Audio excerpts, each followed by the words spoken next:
ನಮಸ್ಕಾರ 9 ಗಂಟೆಯ ಪ್ರೈಮ್ ನ್ಯೂಸ್ಗೆ ತಮಗೆಲ್ಲ ಆತ್ಮೀಯವಾದ ಸ್ವಾಗತ. ನಾನು ಶಶಿಧರ್ ಭಟ್. ಇವತ್ತು ಕೂಡ ಹಲವು ಸುದ್ದಿಗಳು ನನ್ನ ಬಳಿ ಇವೆ. ಮೊದಲನೇದಾಗಿ ಏನು ರಾಜ್ಯದ ಬರಗಾಲ ಪೀಡಿತ ಪ್ರದೇಶಗಳಿಗೆ ಪರಿಹಾರ ಕೈಗೊಳ್ಳುವುದಕ್ಕಾಗಿ ನಾವೇನು ಮನವಿ ಮಾಡಿದ್ವಿ, ಅದಕ್ಕೆ ಕೇಂದ್ರ ಸರ್ಕಾರ ಅಂತೂ ಇಂತೂ ಅದೇನೋ ರಾಕ್ಷಸನ ಹೊಟ್ಟೆಗೆ ಅರಕಾಸಿನ ಮಜ್ಜಿಗೆ ಅಂತ ನಮ್ಮಲ್ಲೊಂದು ಗಾದೆ ಇದೆ, ಅದರಂತೆ ಏನು ಸ್ಯಾಂಕ್ಷನ್ ಮಾಡಿದವರ ಏನು ಅನುದಾನನೋ ಏನಿದೆ ಅದರ ಕುರಿತು ವರದಿ ಇದೆ. ಹಾಗೆ ಕಮ್ಮನಹಳ್ಳಿ ಅತ್ಯಾಚಾರ ಪ್ರಕರಣದ ಸುದ್ದಿ ಇದೆ. ಅದರ ಜೊತೆಗೆ ಕ್ರಿಕೆಟ್ಗೆ ಸಂಬಂಧಪಟ್ಟ ಹಾಗೆ ಒಂದು ಸುದ್ದಿ ಇದೆ. ಯಾಕಪ್ಪ ಧೋನಿಯವರು ದಿಢೀರಾಗಿ ರಾಜೀನಾಮೆ ಕೊಟ್ಟರು ಅಂತ. ಇದಲ್ಲದೆ ಹಲವು ಸುದ್ದಿಗಳಿವೆ. ಸೊ ಈ ಸುದ್ದಿಗಳನ್ನು ನಾನು ತಮಗೆ ತಲುಪಿಸೋದಕ್ಕಿಂತ ಮೊದಲು ನಾನು ಹೇಳಿದೆ, ನನ್ನ ಜೊತೆಗೆ ಅತಿಥಿಗಳು ಕೂಡ ಇದ್ದಾರೆ, ಅದರ ನಂತರ ಪರಿಚಯ ಮಾಡಿಕೊಡ್ತೇನೆ. ಮೊದಲನೇದಾಗಿ ನಾನು ನೋಡೋಣ ಹೆಡ್ಲೈನ್ಸ್. ಕೇಳಿದ್ದು 4,702 ಕೋಟಿ, ಕೊಡ್ತಾರಂತೆ 1,782 ಕೋಟಿ. ಬಕಾಸೂರ್ನ ಹೊಟ್ಟೆಗೆ ಅರಕಾಸಿನ ಮಜ್ಜಿಗೆ ಅನ್ನೋ ಹಾಗಾಗಿದೆ ಕೇಂದ್ರದ ಬರ ಪರಿಹಾರ.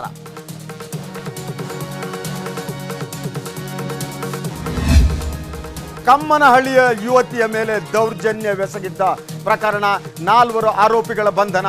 ಮಹಿಳೆಯ ರಕ್ಷಣೆ ಸರ್ಕಾರದ ಆದ್ಯ ಕರ್ತವ್ಯ ಅಂದರು ಗೃಹ ಸಚಿವ ಪರಮೇಶ್ವರ್.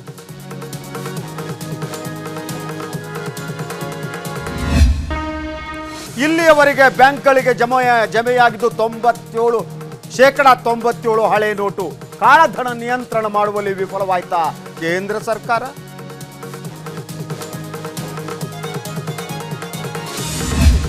ಪಂಚ ರಾಜ್ಯಗಳ ಚುನಾವಣಾ ಸಂದರ್ಭದಲ್ಲಿ ಬಜೆಟ್ ಮಂಡನೆ ಬೇಡ, ಮುಂದೂಡಿ.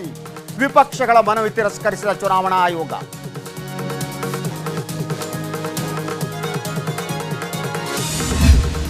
ಕಳೆಗುಂದಿದ ಆಟ, ವಿರಾಟ್ ಕೊಹ್ಲಿಗೆ ಪಟ್ಟ ಕಟ್ಟೋ ಕನಸು. ಮಹೇಂದ್ರ ಸಿಂಗ್ ರಾಜೀನಾಮೆ ಹಿಂದಿದೆ ಹಲವು ಕಾರಣ.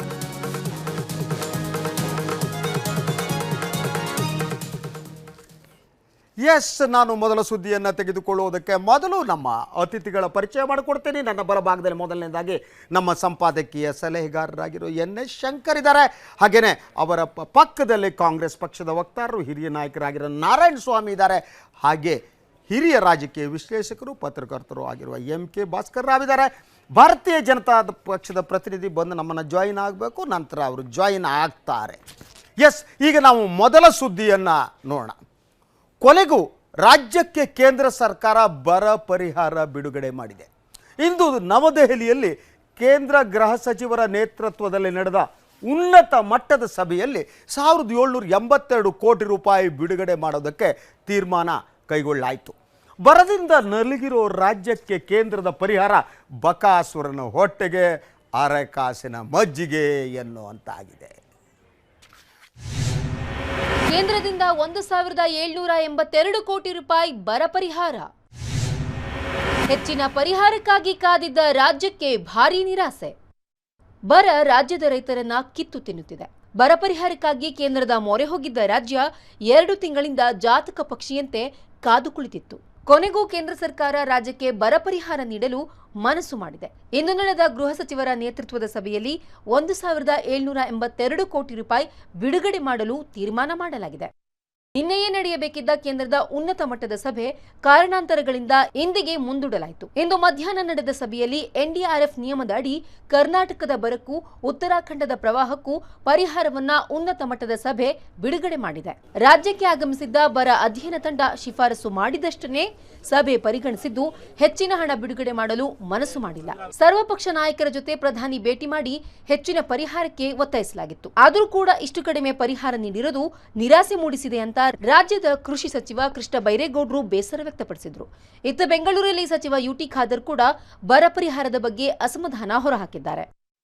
ಬೇರೆ ರಾಜ್ಯಗಳಲ್ಲಿ ಅಷ್ಟೊಂದು ತೀವ್ರವಾದಂಥ ಪರಿಸ್ಥಿತಿ ಇಲ್ಲದೆ ಇರುವಾಗ ಕರ್ನಾಟಕ ಒಂದೇ ರಾಜ್ಯ ತೀವ್ರ ಪರಿಸ್ಥಿತಿಯನ್ನು ಎದುರಿಸ್ತಾ ಇರುವಾಗ ಕೇಂದ್ರ ಸರ್ಕಾರ ಸ್ವಲ್ಪ ಹೆಚ್ಚಿನ ಉದಾರತೆಯನ್ನು ತೋರಿಸುತ್ತೆ ಅನ್ನುವಂಥ ನಿರೀಕ್ಷೆ ನಾವು ಇಟ್ಕೊಂಡಿದ್ವಿ. ಆದರೆ ಅದು ಆ ರೀತಿ ಆಗಿಲ್ಲ. ಇನ್ನೂ ಸಂಪೂರ್ಣ ಅದರ ಮಾಹಿತಿನೂ ನಮಗೆ ಸಂಪೂರ್ಣ ಮಾಹಿತಿ ಸಿಗಬೇಕಾಗಿದೆ. ಸಿಕ್ಕಿದ್ದನ್ನು ನೋಡಿಕೊಂಡು ಆಮೇಲೆ ಮತ್ತೆ ಕೇಂದ್ರ ಸರ್ಕಾರಕ್ಕೆ ನಾವು ಒತ್ತಾಯ ಮಾಡ್ತೇವೆ. ಆ 4,500 ಕಳಿಸಿದ್ದಕ್ಕೆ ಬರೀ 1,700 ರೂಪಾಯಿ 700 ಕೋಟಿ ಕಳಿಸಿರುವುದು ಬಹುಶಃ ಇವತ್ತು ಕೇಂದ್ರ ಸರ್ಕಾರದ ಅದು ತಾರತಮ್ಯ ಒಂದು ಧೋರಣೆ ತೋರಿಸ್ತದೆ. ಕೇಂದ್ರ ಸರ್ಕಾರ ಮಲತಾಯಿ ಧೋರಣೆ ತೋರದೆ ರಾಜ್ಯಕ್ಕೆ ಬರ ಪರಿಹಾರ ನೀಡಿದೆ. ಕೊಟ್ಟಿದ್ದನ್ನೇ ಸರ್ಕಾರ ಖರ್ಚು ಮಾಡಿದ್ರೆ ಸಾಕು. ನಮ್ಮ ಅಧಿಕಾರದ ಅವಧಿಯಲ್ಲಿ 2,000 ಕೋಟಿ ರೂಪಾಯಿಯನ್ನ ರೈತರಿಗೆ ಕೊಟ್ಟಿದ್ದರು ಎಂದು ಸಿಟಿ ರವಿ ಕೇಂದ್ರ ಸರ್ಕಾರವನ್ನ ಸಮರ್ಥಿಸಿಕೊಂಡಿದ್ದಾರೆ. ಇತ್ತ ಚಿಕ್ಕಬಳ್ಳಾಪುರದಲ್ಲಿ ಮಾತನಾಡಿದ ಬಿಜೆಪಿ ರಾಜ್ಯಾಧ್ಯಕ್ಷ ಯಡಿಯೂರಪ್ಪ, ಬರ ನಿರ್ವಹಣೆ ಮಾಡುವಲ್ಲಿ ರಾಜ್ಯ ಸರ್ಕಾರ ಸಂಪೂರ್ಣ ವಿಫಲವಾಗಿದೆ. ಆದರೆ ಎಲ್ಲದಕ್ಕೂ ಕೇಂದ್ರದತ್ತ ಬೆಟ್ಟು ತೋರಿಸಲಾಗ್ತಿದೆ ಎಂದರು. ತಾರತಮ್ಯ ಅಲ್ಲ, ಇದುವರೆಗೂ ಸ್ವತಂತ್ರ ನಂತರ ಯಾವುದೇ ಸರ್ಕಾರ ಕೊಡದೇ ಇರೋದಕ್ಕಿಂತ ಹೆಚ್ಚಿನ ಮೊತ್ತದ ಹಣವನ್ನು ಈ ಬಾರಿ ಕೇಂದ್ರ ಸರ್ಕಾರ 1,782 ಕೋಟಿ ರೂಪಾಯಿ ಹಣವನ್ನು ಬಿಡುಗಡೆ ಮಾಡಿದ್ದಾರೆ. ನಾನು ಪ್ರಧಾನಮಂತ್ರಿಗಳಿಗೆ ಅಭಿನಂದನೆ ಸಲ್ಲಿಸ್ತೀನಿ. ಅತಿ ಹೆಚ್ಚು ಹಣವನ್ನು NDRFನಲ್ಲಿ ಕೊಟ್ಟಿರ್ತಕ್ಕಂಥ ಮೊದಲ ಸರ್ಕಾರವೂ ಕೂಡ BJP ಸರ್ಕಾರನೇ. 1,782 ಬಿಡುಗಡೆ ಮಾಡಿದ್ದಾರೆ. ಇವತ್ತು 1,540 ಕೋಟಿ ಹೋದ ಸಾರಿ ಬಿಡುಗಡೆ ಮಾಡೋದನ್ನ ಕಳಿಸಿಲ್ಲ. ಅದು ಸರಿಯಾದ ರೀತಿ ಉಪಯೋಗ ಮಾಡ್ಕೋಬೇಕು. ಈ ಕೊಟ್ಟಿರುವಂಥ ಹಣವನ್ನು ಉಪಯೋಗ ಮಾಡ್ಕೋಬೇಕು, ಬೆಳೆ ಪರಿಹಾರ ಕೊಡಬೇಕು. ಮತ್ತು ರಾಜ್ಯ ಸರ್ಕಾರದಿಂದ ಸರಿ ಸಮಾನವಾಗಿ ಹಣವನ್ನು ಖರ್ಚು ಮಾಡಿ ಕೇಂದ್ರಕ್ಕೆ ಮತ್ತೆ ಮನವರಿಕೆ ಮಾಡಿದ್ರೆ ನಾವು ಎಂಪಿಗಳು ಪಕ್ಷಭೇದ ಮತ್ತು ರಾಜ್ಯ ಸರ್ಕಾರಕ್ಕೆ ಹೆಚ್ಚಿನ ನೆರವು ಕೊಡಿಸಲು ನಾವು ಸಿದ್ಧ. ರಾಜ್ಯ ಕೇಳಿದ್ದು 4,702 ಕೋಟಿ. ಆದರೆ ಕೇಂದ್ರ ಕೊಟ್ಟಿದ್ದು ಮಾತ್ರ ಕೇಳಿದ 38% ಪ್ರಮಾಣ ಮಾತ್ರ. ರಾಜ್ಯದ ಸಚಿವರು, ಮುಖ್ಯಮಂತ್ರಿಗಳು ಮಾಡಿದ ದೆಹಲಿ ಯಾತ್ರೆಗಳು, ಮಾತುಕತೆಗಳು ವ್ಯರ್ಥವಾದಂತಿವೆ. ಬರದಲ್ಲೂ ರಾಜಕೀಯ ಮಾಡೋದು ತರವಲ್ಲ ಎನ್ನುವ ಅಭಿಪ್ರಾಯ ರಾಜಕೀಯ ವಲಯದಲ್ಲಿ ವ್ಯಕ್ತವಾಗಿದೆ. ಹರೀಶ್ ಗಂಜನಗೂಡು, ಸುದ್ದಿ ಟಿವಿ, ನವದೆಹಲಿ. ಎಸ್, ಕೇಂದ್ರ ಸರ್ಕಾರ ಈ ಏನು ಪರಿಹಾರವನ್ನು ಕೊಟ್ಟಿದೆ ಇದು ಕೆಲವು ಪ್ರಶ್ನೆಗಳನ್ನು ಹುಟ್ಟುವಂತೆ ಮಾಡಿದೆ. ಮೊದಲನೇದಾಗಿ ಏನು ಕೇಂದ್ರ ಸರ್ಕಾರ ಎಷ್ಟು ಪರಿಹಾರ ಕೊಡಬಹುದು ಅನ್ನುವ ಸುದ್ದಿ 2 ದಿನಗಳ ಹಿಂದೆ PTI ಸುದ್ದಿ ಸಂಸ್ಥೆ ವರದಿ ಮಾಡಿಬಿಟ್ಟಿತ್ತು. ಅವತ್ತದ್ರ ತೀರ್ಮಾನ ತೆಗೆದುಕೊಂಡಾಗಿದೆ. ಅದು ಯಾವತ್ತಾಗಿದೆ? ಜನವರಿ 2ನೇ ತಾರೀಕು ಒಂದು ವರದಿ ಬರುತ್ತೆ PTI ಸುದ್ದಿ ಸಂಸ್ಥೆಯಿಂದ. Karnataka government may get dot relief of less than 2,000 crore. ಇದರಲ್ಲೂ ವರದಿಯಲ್ಲಿ ವಿವರಗಳು ಇವೆ. ಸೊ ನಮಗಿರುವ ಹಾಗಿದ್ದರೆ ಇವತ್ತು ಗೃಹ ಸಚಿವರು ಏನು ಒಂದು ಸಭೆ ಕರೆದ್ರು, ಅದರ ಔಚಿತ್ಯವೇನು, ಅದರ ಅಗತ್ಯ ಐತೆ? ಈ ಒಂದು ಪ್ರಶ್ನೆ ನನಗೆ ಕಾಡ್ತಾ ಇದೆ. ಎರಡನೇದಾಗಿ 2015-16ರಲ್ಲಿ ಸೊ ಈ ಹಿಂದೆ ಯಾವ ಯಾವ ರಾಜ್ಯಗಳಿಗೆ ಎಷ್ಟೆಷ್ಟು ಬರ ಪರಿಹಾರ ಮೊತ್ತವನ್ನು ಕೇಂದ್ರ ಸರ್ಕಾರ ಬಿಡುಗಡೆ ಮಾಡಿತು ಅನ್ನುವ ಅಂಕಿಅಂಶಗಳು ಕೂಡ ಇವೆ. ಅದರ ಬಗ್ಗೆ ಕೂಡ ನಾನು ಚರ್ಚೆ ಮಾಡ್ತೀನಿ. ಅದರ ಜೊತೆಗೆ ನನಗಿರುವ ಬಹುಮುಖ್ಯವಾದ ಪ್ರಶ್ನೆ, ಯಾಕೆ ಕರ್ನಾಟಕದತ್ತ ಈ ಮಲತಾಯಿ ಧೋರಣೆ? ಅದನ್ನು ನಾನು ಅಂಕಿಅಂಶ ಇಟ್ಕೊಂಡು ಹೇಳ್ತೀನಿ. ಎಲ್ಲೆಲ್ಲಿ ಬರಗಾಲ ಪೀಡಿತ ಪ್ರದೇಶಗಳಿವೆ, ಎಲ್ಲೆಲ್ಲಿ ಎಷ್ಟೆಷ್ಟು ಹಣವನ್ನು ಕೇಂದ್ರ ಸರ್ಕಾರ ಬಿಡುಗಡೆ ಮಾಡಿದೆ ಅಂತ. ಇದನ್ನು ಕೂಡ ನಾನು ಯಾವುದೇ ಪಕ್ಷಕ್ಕೆ ಹೋಲಿಸಲ್ಲ. ಯಾವುದೇ ಸರ್ಕಾರ ಬರಲಿ, ಕರ್ನಾಟಕ ಅಂತಂದರೆ ಏನೋ ಒಂಥರ ನಿರ್ಲಕ್ಷ್ಯ. ಎಷ್ಟು ಕೊಟ್ಟರು ತಗೊಂಡು ಹೋಗ್ತಾರೆ, ಏನು ಕೇಳಲ್ಲ. ಅವರಿಗೆ ರಾಜಕೀಯವಾಗಿ ಎಲ್ಲರೂ ಒಂದಾಗಿ ಹೋರಾಟ ಮಾಡೋ ಶಕ್ತಿ ಇಲ್ಲ. ಪಾರ್ಲಿಮೆಂಟಲ್ಲಿದ್ದವ್ರು ಮಾತಾಡಲ್ಲ, ನಿದ್ರೆ ಮಾಡ್ಕೊಂಡು ಎದ್ದು ಬರ್ತಾರೆ. ಈ ಸಿಚುವೇಶನ್ ಏನಿದೆ, ಈ ಸಿಚುವೇಶನ್ನೇ ಇದಕ್ಕೆ ಕಾರಣನ? ಎಸ್, ನಾನು ಮೊದಲನೇದಾಗಿ ನಾರಾಯಣಸ್ವಾಮಿ ಅವರೇ ನಿಮ್ಮನ್ನು ಕೇಳೋದಕ್ಕೆ ಇಷ್ಟಪಡ್ತೀನಿ. ಈಗೇನು ಬರಗಾಲ ಏನು ಪರಿಹಾರವನ್ನು ಬಿಡುಗಡೆ ಮಾಡಿದ್ದಾರೆ, ಇದು ಕರ್ನಾಟಕದ ಜನ ಸಮಾಧಾನ ಪಡುವಂತೆ ಇದೆಯಾ? ಸಾಧ್ಯವೇ ಇಲ್ಲ. 4,702 ಕೋಟಿ ರೂಪಾಯಿಗಳ ಪರಿಹಾರ ಕೇಳಿದರೆ ಇದಕ್ಕೆ 1,787 ಸಾವಿರ ಕೊಡ್ತಾರೆ ಅಂತಂತಂದರೆ ಇದು ಮಲತಾಯಿ ಧೋರಣೆ ಅಂತ ಯಾರೇ ಆದರೂ ಹೇಳ್ತಾರೆ. ಇದು ಸಹಜ ಕೂಡ. ಯಾಕೆ ಅಂತಂದರೆ ಕರ್ನಾಟಕದಲ್ಲಿ ಕಾಂಗ್ರೆಸ್ ಸರ್ಕಾರ ಒಂದು ಉಳ್ಕೊಂಡು ಬಿಟ್ಟಿದೆ. BJPಯವರಿಗೆ ಅದರ ಮೇಲೆ ಕಣ್ಣಿದೆ. ಎಷ್ಟು ಸಾಧ್ಯವೋ ಅಷ್ಟು ಅವರಿಗೆ ತೊಂದರೆನ ಕೊಟ್ಟರೆ ಈ ಆರೋಪವನ್ನು ಸಾಬೀತುಪಡಿಸುವ ಅಂಶಗಳು ತಮ್ಮ ಹತ್ರ ಇದೆಯಾ? ಕರ್ನಾಟಕದಲ್ಲಿ ಕಾಂಗ್ರೆಸ್ ಸರ್ಕಾರ ಇದೆ ಅನ್ನುವ ಕಾರಣಕ್ಕೆ ಕೇಂದ್ರ ಸರ್ಕಾರ ಮಲತಾಯಿ ಧೋರಣೆ ತೋರಿಸ್ತಾ ಇದೆ ಅಂತ ಬಹಳಷ್ಟು ಮಾಡ್ತಿದ್ದಾರೆ. ಎಸ್, ನಿಮ್ಮ ಹತ್ರ ಸಬ್ಜೆಕ್ಟ್ ಬರ್ತೇನೆ. ಮೊದಲನೇದಾಗಿ ಭಾರತೀಯ ಜನತಾ ಪಕ್ಷದ ಶಾಸಕರಾಗಿರುವ ಡಾಕ್ಟರ್ ಅಶ್ವಥ್ ನಾರಾಯಣ್ ನಮ್ಮವರಿದ್ದಾರೆ. ಪ್ರೀತಿಯಿಂದ ಸ್ವಾಗತಿಸ್ತಾ ಸರ್, ಮೊದಲ ಪ್ರಶ್ನೆಯನ್ನು ನಿಮಗೆ ಕೇಳ್ತಾ ಇದ್ದೀನಿ. ಇವತ್ತೇನು ಕೇಂದ್ರ ಸರ್ಕಾರ ಕರ್ನಾಟಕದ ಬರಗಾಲ ಪರಿಹಾರಕ್ಕೆ ನೀಡಿದ ಹಣ ಏನಿದೆ ಅದರ ಬಗ್ಗೆ ತಮಗೆ ಸಮಾಧಾನ ಸಂತೃಪ್ತಿ ಎಲ್ಲ ಇದೆಯಾ? ಖಂಡಿತ ಇದೆ. ಇವತ್ತೇನು ಕಳೆದ ಬರಗಾಲದ ಪ್ಯಾಕೇಜು 1,500 ಕೋಟಿ ಇತ್ತು. ಈ ಸಲ 1,800 ಕೋಟಿ ಫಸ್ಟ್ ಪ್ಯಾಕೇಜ್ನಲ್ಲೇ ಕೊಟ್ಟಿದ್ದಾರೆ. ಈ ಕೊಟ್ಟಂಥ ಕಳೆದ ಬಾರಿಯೇ ಹಣ ಕೊಟ್ಟಾಗ ಯುಟಿಲೈಸೇಷನ್ ನಿಮಗೆ ಗೊತ್ತಿದೆ ಯಾವ ರೀತಿ ಯುಟಿಲೈಸೇಷನ್ 100% ಯುಟಿಲೈಸೇಷನಲ್ಲಿ ಆಗಿಲ್ಲ. ಆ 1,500 ಕೋಟಿ ಯುಟಿಲೈಸೇಷನ್ ಇದು ಎರಡು ವಿಭಿನ್ನ ವಿಚಾರಗಳು ಡಾಕ್ಟ್ರೆ. ಒಂದು ಉಪಯೋಗ ಆಗಿದೆ, ಅದು ನಾವಿಲ್ಲಿ ಕುರಿತು ಚರ್ಚೆ ಮಾಡ್ಬೋದು. ಅದಕ್ಕಿಂತ ಮೊದಲು ಕೊಡೋದು ನನಗೆ ಬೇರೆ ಬೇರೆ ರಾಜ್ಯಗಳಿಗೆ ಕಳೆದ ಬಾರಿ ಎಷ್ಟು ಕೊಟ್ಟರು ಅನ್ನೋ ಅಂಕಿಅಂಶ ಇದೆ. ಮಹಾರಾಷ್ಟ್ರಕ್ಕೆ ಎಷ್ಟು ಕೊಡಲಾಯಿತು, ಮಧ್ಯಪ್ರದೇಶಕ್ಕೆ ಎಷ್ಟು ಕೊಡಲಾಯಿತು, ಛತ್ತೀಸ್ಗಢಕ್ಕೆ ಎಷ್ಟು ಕೊಡಲಾಯಿತು, ಅಂಕಿಅಂಶ ಇಟ್ಕೊಂಡು ಚರ್ಚೆ ಮಾಡೋಣ. ಹೌದೌದು. ಸೊ ಈ ಅಂಕಿಅಂಶಗಳನ್ನ ನೀವು ಗಮನಿಸಿದರೆ ಪರಂಪರಾಗತವಾಗಿ, ನಾನು ಇಲ್ಲಿ ಪಕ್ಷಗಳನ್ನು ಕೂಡ ಹೇಳಲ್ಲ, ಕೇಂದ್ರ ಸರ್ಕಾರ ಸತತವಾಗಿ ಕನ್ನಡ ನಾಡಿನ ಜನರನ್ನ ಎರಡನೆಯ ದರ್ಜೆ ಪ್ರಜೆ ಅನ್ನುವಾಗ ನೋಡ್ತಾ ಇದೆ. ನಾವು ಹೋಗಿ ಬೆಗ್ ಮಾಡಿ ಬೇಡ್ಕೊಂಡು ಮುಖ್ಯಮಂತ್ರಿಗಳು, ಕೃಷಿ ಸಚಿವರು, ಅವರು ಪಾರ್ಟಿ ನೋಡ್ಬೇಕು, ನಮ್ಮ ಮುಖ್ಯಮಂತ್ರಿಗಳು, ನಾನು ಪ್ರಧಾನಿಯವರೇ ನಮ್ಮ ಪ್ರಧಾನಿ ಅಂತ ಹೇಳ್ತಲ್ಲ, ಹಾಗೆ ಮುಖ್ಯಮಂತ್ರಿಗಳು ನಮ್ಮ ಮುಖ್ಯಮಂತ್ರಿಗಳು ಹೋಗಿ ಬೆಗ್ ಮಾಡಿದ ಮೇಲೆ ಕೊಟ್ಟಿದ್ದೆಷ್ಟು ಸರ್? ಇದು ನೀವು ಬೇರೆ ಬೇರೆ ರಾಜ್ಯಗಳಿಗೆ ನಾನು ಅಂಕಿಅಂಶ ಕೊಡ್ತೀನಿ. ಇದು ಮಲತಾಯಿ ಧೋರಣೆ ಅಲ್ವಾ? ಪರಂಪರಾಗತವಾಗಿ ನಡೆದುಕೊಂಡು ಬಂದ ಮಲತಾಯಿ ಧೋರಣೆ ಕರ್ನಾಟಕದ ಬಗ್ಗೆ ಈಗಲೂ ಕಂಟಿನ್ಯೂ ಆಗಿದೆ ಅಂತಂದ್ರೆ ಅದು ಇಲ್ಲ ಅಂತ ಹೇಳೋದಕ್ಕೆ ನಿಮ್ಮ ಸಮರ್ಥನೆ ಏನು? ಶಶಿಧರ್ ಸರ್, ನೀವು ಮೊದಲನೇದಾಗಿ ಇದೇ 3 ತಿಂಗಳಿಂದ ಮುಖ್ಯಮಂತ್ರಿಗಳು ಏನು ಹೇಳಿಕೆ ಕೊಟ್ಟಿದ್ರು? ನಮ್ಮ ರಾಜ್ಯದಲ್ಲಿ ಬರನೇ ಇಲ್ಲ ಅಂತ ಅವರೇ ಜಸ್ಟಿಫಿಕೇಶನ್ ಕೊಟ್ಕೊಂಡಿದ್ರು. ಹೇಳಿಕೆ ನೋಡಿ, ಅವರು ಜಸ್ಟಿಫಿಕೇಶನ್ ಎಲ್ಲಿ ಕೊಟ್ಕೊಂಡಿದ್ರು? ಸರ್ ಮನವಿಗಳು ಸಲ್ಲಿಸ ಸ್ವಾಮಿ ಶಶಿಧರ್ ಸರ್ ಬರ ಇಲ್ಲ ಅಂತ ಹೇಳಿದ್ರೆ 139 ಹೇಳಿಕೆ ನೀವು ಈಗಲೇ ಗೂಗಲ್ ಮಾಡಿ ಹೇಳಿಕೆಗಳು ನೋಡಿ. 3 ತಿಂಗಳ ಹಿಂದೆ ಅವರು ಕೊಟ್ಟಿರುವಂತ ಹೇಳಿಕೆ ಕರ್ನಾಟಕದಲ್ಲೆಲ್ಲೂ ಬರ ಇಲ್ಲ ಅಂತಾನೆ ಅವರೇ ಹೇಳಿಕೆ ಕೊಟ್ಟಿರುವಂಥದ್ದು ಇದೆ. ಅದ್ರ ಜೊತೆಗೆ ಇವತ್ತು ನಾವು ಬೇರೆ ಬೇರೆ ಸ್ಟೇಟಿಗೆ ಕಂಪೇರ್ ಮಾಡೋವಂಥದ್ದು, ನಮ್ಮ ರಾಜ್ಯಕ್ಕೆ ನಮಗೆ ಹಕ್ಕಿದೆ, ಯಾವುದೂ ಅದನ್ನು ಪ್ರಶ್ನೆ ಮಾಡೋ ಪ್ರಶ್ನೆನೇ ಇಲ್ಲ. ಆದರೆ ಯಾವ ಯಾವ ರಾಜ್ಯದಲ್ಲಿ ಏನು ತೀವ್ರತೆ ಇದೆ, ಯಾವ ಒಂದು ತೀವ್ರತೆ ಆಧಾರಿತವಾಗಿ ಎಲ್ಲ ರಾಜ್ಯನೂ ಒಂದೇ ತಗಡಿಗೆ ಹಾಕುವಂಥದ್ದು ನಾನು ಹೇಳ್ತೀನಿ. ಯಾವ ರಾಜ್ಯಕ್ಕೆ ಕೊಟ್ಟಿದೆ ಆವಾಗ ಅಂಕಿಅಂಶ ಯಾವುದಕ್ಕೆ ಯಾವ ನೋಡಿ ತೀವ್ರತೆ ಮೇಲೆ ನಡೆಯುತ್ತೆ. ಡಾಕ್ಟರ್ ಅಶ್ವಥ್ ನಾರಾಯಣ ಅವರೇ, ತಾವು ಸಜ್ಜನ ರಾಜಕಾರಣಿ ಇದ್ದೀರಿ, ನೀವು ಹೇಳ್ತೀನಿ, ನಾನು ಉಳಿದು ಬಿಜೆಪಿ ಅವರಂತನೂ ಅಲ್ಲ, ನಿಮ್ಮ ಬಗ್ಗೆ ನಾನು ತುಂಬಾ ಗೌರವ ಇದೆ. ನನ್ನ ಪ್ರಶ್ನೆ ಇರ್ಬೋದು ಸರ್, ತೀವ್ರತೆ ನಮ್ಮ ಕರ್ನಾಟಕದಲ್ಲಿ ಇವತ್ತು ಸರ್, ಒಂದು ನಿಮಿಷ ಸರ್, 139 ತಾಲೂಕುಗಳಲ್ಲಿ ಬರ ಇದೆ, ರೈಟ್? ನಮಗಿಂತ ಸಣ್ಣ ಇರುವ ರಾಜ್ಯಗಳು ಏನಿವೆ, ಛತ್ತೀಸ್ಗಢ ಎಷ್ಟು ದೊಡ್ಡ ಇದೆ ಗೊತ್ತಾ? ಎಷ್ಟು ಜನಸಂಖ್ಯೆ ಇದೆ ಸ್ವಾಮಿ? ಕೊಡ್ಲಾ ಅಂಕಿಅಂಶ? ಕೊಡ್ತೀರ, ಡಿಸ್ಕಸ್ ಮಾಡಿ. I will come back. Anyway Bhaskar, your turn now. Tell me, ಇದು ಮಲತಾಯಿ ಧೋರಣೆ ಅಲ್ವಾ ಇದು? ಅಬ್ಸಲ್ಯೂಟ್ಲಿ ಇದ್ರ ಬಗ್ಗೆ ಯಾವ ಅನುಮಾನ ಇಲ್ಲದೇನೆ ಇದೊಂದು ಮಲತಾಯಿ ಧೋರಣೆ ತನ್ಬೋದು. ಒಂದು ಕಣ್ಣಿಗೆ ಸುಣ್ಣ, ಮತ್ತೊಂದಕ್ಕೆ ಒಂದು ಕಣ್ಣಿಗೆ ಬೆಣ್ಣೆ, ಮತ್ತೊಂದಕ್ಕೆ ಸುಣ್ಣ ಅನ್ನೋ ಗಾದೆ ಇದೆಯಲ್ಲ, ಅದು ಯಥಾವತ್ತಾಗಿ ಪಾರಂಪರಿಕವಾಗಿ ಕೇಂದ್ರ ಸರ್ಕಾರದಿಂದ ಕರ್ನಾಟಕಕ್ಕೆ ಆಗ್ತಾಯಿದೆ. ಅದು 47ರ ನಂತರ ಏನು ಜನಪ್ರಿಯ ಸರ್ಕಾರಗಳು ಬರುವಾದ ಈ ಕೇಂದ್ರದಲ್ಲೂ ಮತ್ತು ರಾಜ್ಯದಲ್ಲೂ ಒಂದೇ ಪಕ್ಷದ ಸರ್ಕಾರ ಇದ್ದಾವಾಗಲೂ ಕರ್ನಾಟಕಕ್ಕೆ ಅನ್ಯಾಯ ಆದ ಉದಾಹರಣೆ ಇದೆ.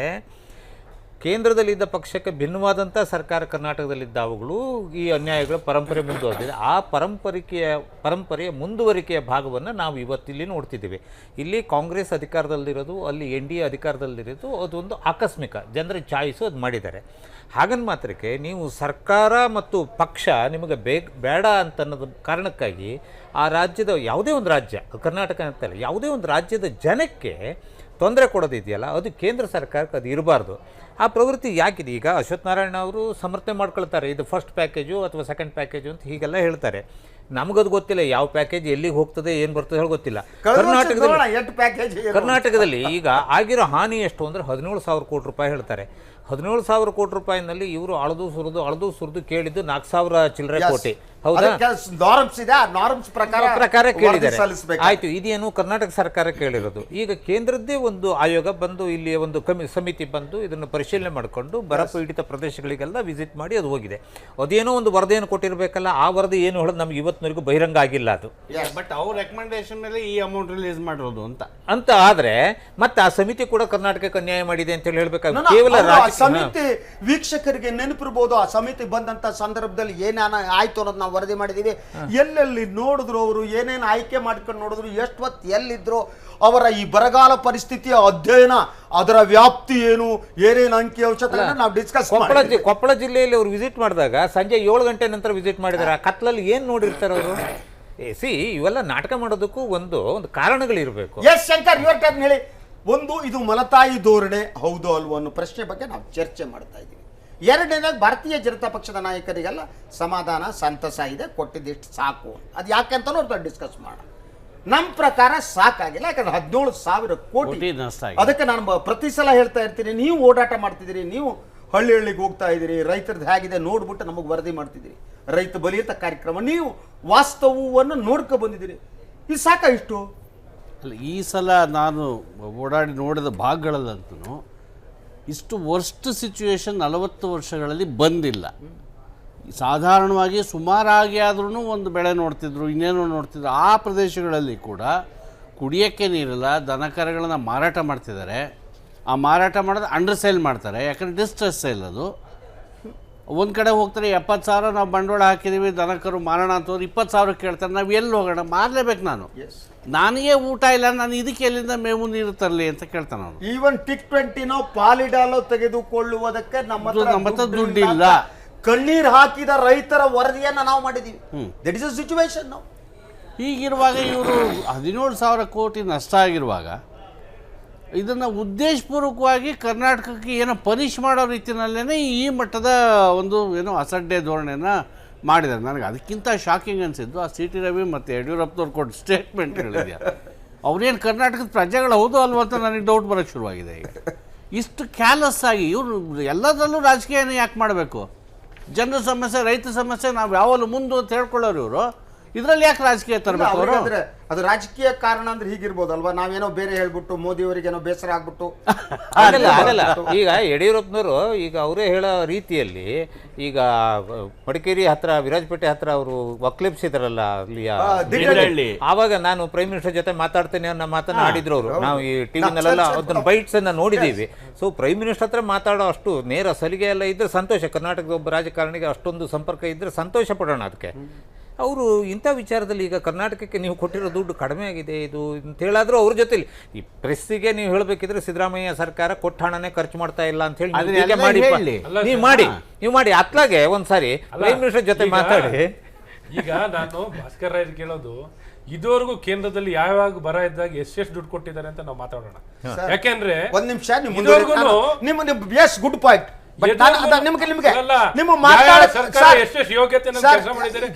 ಸರ್ಕಾರ ಬಂದಾದ್ಮೇಲೆ ಅಶ್ವಥ್ ನಾರಾಯಣ್ ಒಂದ್ ನಿಮಿಷ ಹೇಳ್ತೀನಿ. ಇದೊಂದು ವರದಿ. Karnataka seeks 4,702 crore from center as a relief fund for worst drought in 15 years. 15 ವರ್ಷಗಳಲ್ಲಿ ಇದು ಒಂದ್ ನಿಮಿಷ ಸರ್ ಡಾಕ್ಟ್ರೆ, ಒಂದ್ ನಿಮಿಷ.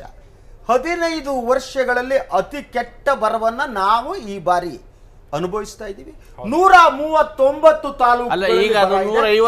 ಕಳೆದ ವರ್ಷ ಯಾವ್ದೋ ಹಿಂದಿನ ವರ್ಷಕ್ಕೆ ಹೋಲ್ಸಕ್ಕಾಗಲ್ಲ. 15 ವರ್ಷದ ಕೆಟ್ಟ ಬರ. ಆದ್ರಿಂದ 1 ವರ್ಷದ ಬರವನ್ನ 1 ವರ್ಷ ಕೇಂದ್ರ ಸರ್ಕಾರ ಬಿಡುಗಡೆ ಮಾಡಿದ ಹಣವನ್ನ ಇನ್ನೊಂದು ವರ್ಷಕ್ಕೆ ಹೋಲ್ಸಕ್ ಸಾಧ್ಯ ಇಲ್ಲ. ಈ ವರ್ಷ ಅತಿ ಕೆಟ್ಟ ಸ್ಥಿತಿಯಲ್ಲಿ ನಾವು ಅನುಭವಿಸ್ತಾ ಇದ್ದೀವಿ. ನೀವು ಈ ಅತಿ 15 ವರ್ಷ 139 ತಾಲೂಕು ಬರ ಸರ್. ಅಲ್ಲ, ಈಗ 150 ಇಲ್ಲ ಸರ್, ಜಾನುವಾರಿಗೆ ಮೇವಿಲ್ಲ ಸರ್. ಈಗಲೂ ನೀವು ರಾಜಕೀಯ ಮಾಡ್ಕೊಂಡು ಹೇಳ್ಬೇಕಿತ್ತು. ನಾನು ಮೋದಿ ಹತ್ರ ಮಾತಾಡ್ತೀನಿ ಕಡ್ರೆ, ಕರ್ನಾಟಕದ ಜನರೇ ಹೆದರಬೇಡಿ, ನೀವು ವಿ ಆರ್ ವಿತ್ ಯು, ನಾನು ನಿಮ್ಮ ಜೊತೆಗಿದ್ದೀವಿ. ನಾಳೆ ಬೆಳಗ್ಗೆ ಪ್ಲೇನ್ ಹತ್ತು ಹೋಗ್ಬಿಟ್ಟು ಮೋದಿ ಸಾಹೇಬ್ರ ಹತ್ರ ಮಾತಾಡ್ಬಿಟ್ಟು ಅವರು ಮನವೊಲಿಸಿ ಇನ್ನೊಂದು 1,000 ಕೋಟಿ ರೂಪಾಯಿ ಕೊಡ್ತೀವಿ. ಈ ಮಾತು ಇಂಥ ಮಾತ್ರ ಈ ತೀವ್ರತೆ 15 ವರ್ಷದಲ್ಲಿ ಈ ವರ್ಷ ಕಂಡಿರುವಂತದನ್ನ ಯಾವ ವೈಜ್ಞಾನಿಕವಾಗಿ ಯಾವ ಆಧಾರದಲ್ಲಿ ಯಾರು ಇದು ಮಾಡಿರುವಂತ ಸಮೀಕ್ಷೆ ಇದು? ವರದಿ ಓದ್ ಹೇಳ ಸರ್. ಹೌದು, ಯಾರದು ಹೇಳಿ ಸರ್, ವರದಿ ಓದ್ ಹೇಳ. ಯಾರ್ದು ವರದಿಯಿಂದ ಟೋಟಲ್ ಏನು ಕರ್ನಾಟಕ ಯಾರು ಮಾಡಿರೋ ಈ ವರದಿಗಳಲ್ಲಿ ಯಾರು ಮಾಡ್ತಾರೆ ಸರ್? ಅಲ್ಲ, ನೀವು ಕೇಳಿ ವರದಿಗಳನ್ನು ಮಾಡ್ತಾರೆ. ಇವಾಗ ಏನು ಯಾವ ಇವಾಗ central team, state team, scientific humidity base sir ತಮಗೆ ಗೊತ್ತಿದೆ ಸರ್. ವಾಟರ್ ಅವೈಲಬಿಲಿಟಿನ ಸರ್ ತಾವು ಅಧಿಕಾರದಲ್ಲಿದ್ದವರು ಒಂದು ಬರಗಾಲ ಆದ ತಕ್ಷಣ ಜಿಲ್ಲಾಧಿಕಾರಿಗಳಿಂದ ವರದಿ ತರಿಸ್ತಾರೆ ಸರ್, ಅಲ್ವಾ ಸರ್? ನಮ್ಮ ಬ್ಯೂರೋಕ್ರಸಿ ನಂಬೇಕಲ್ವಾ?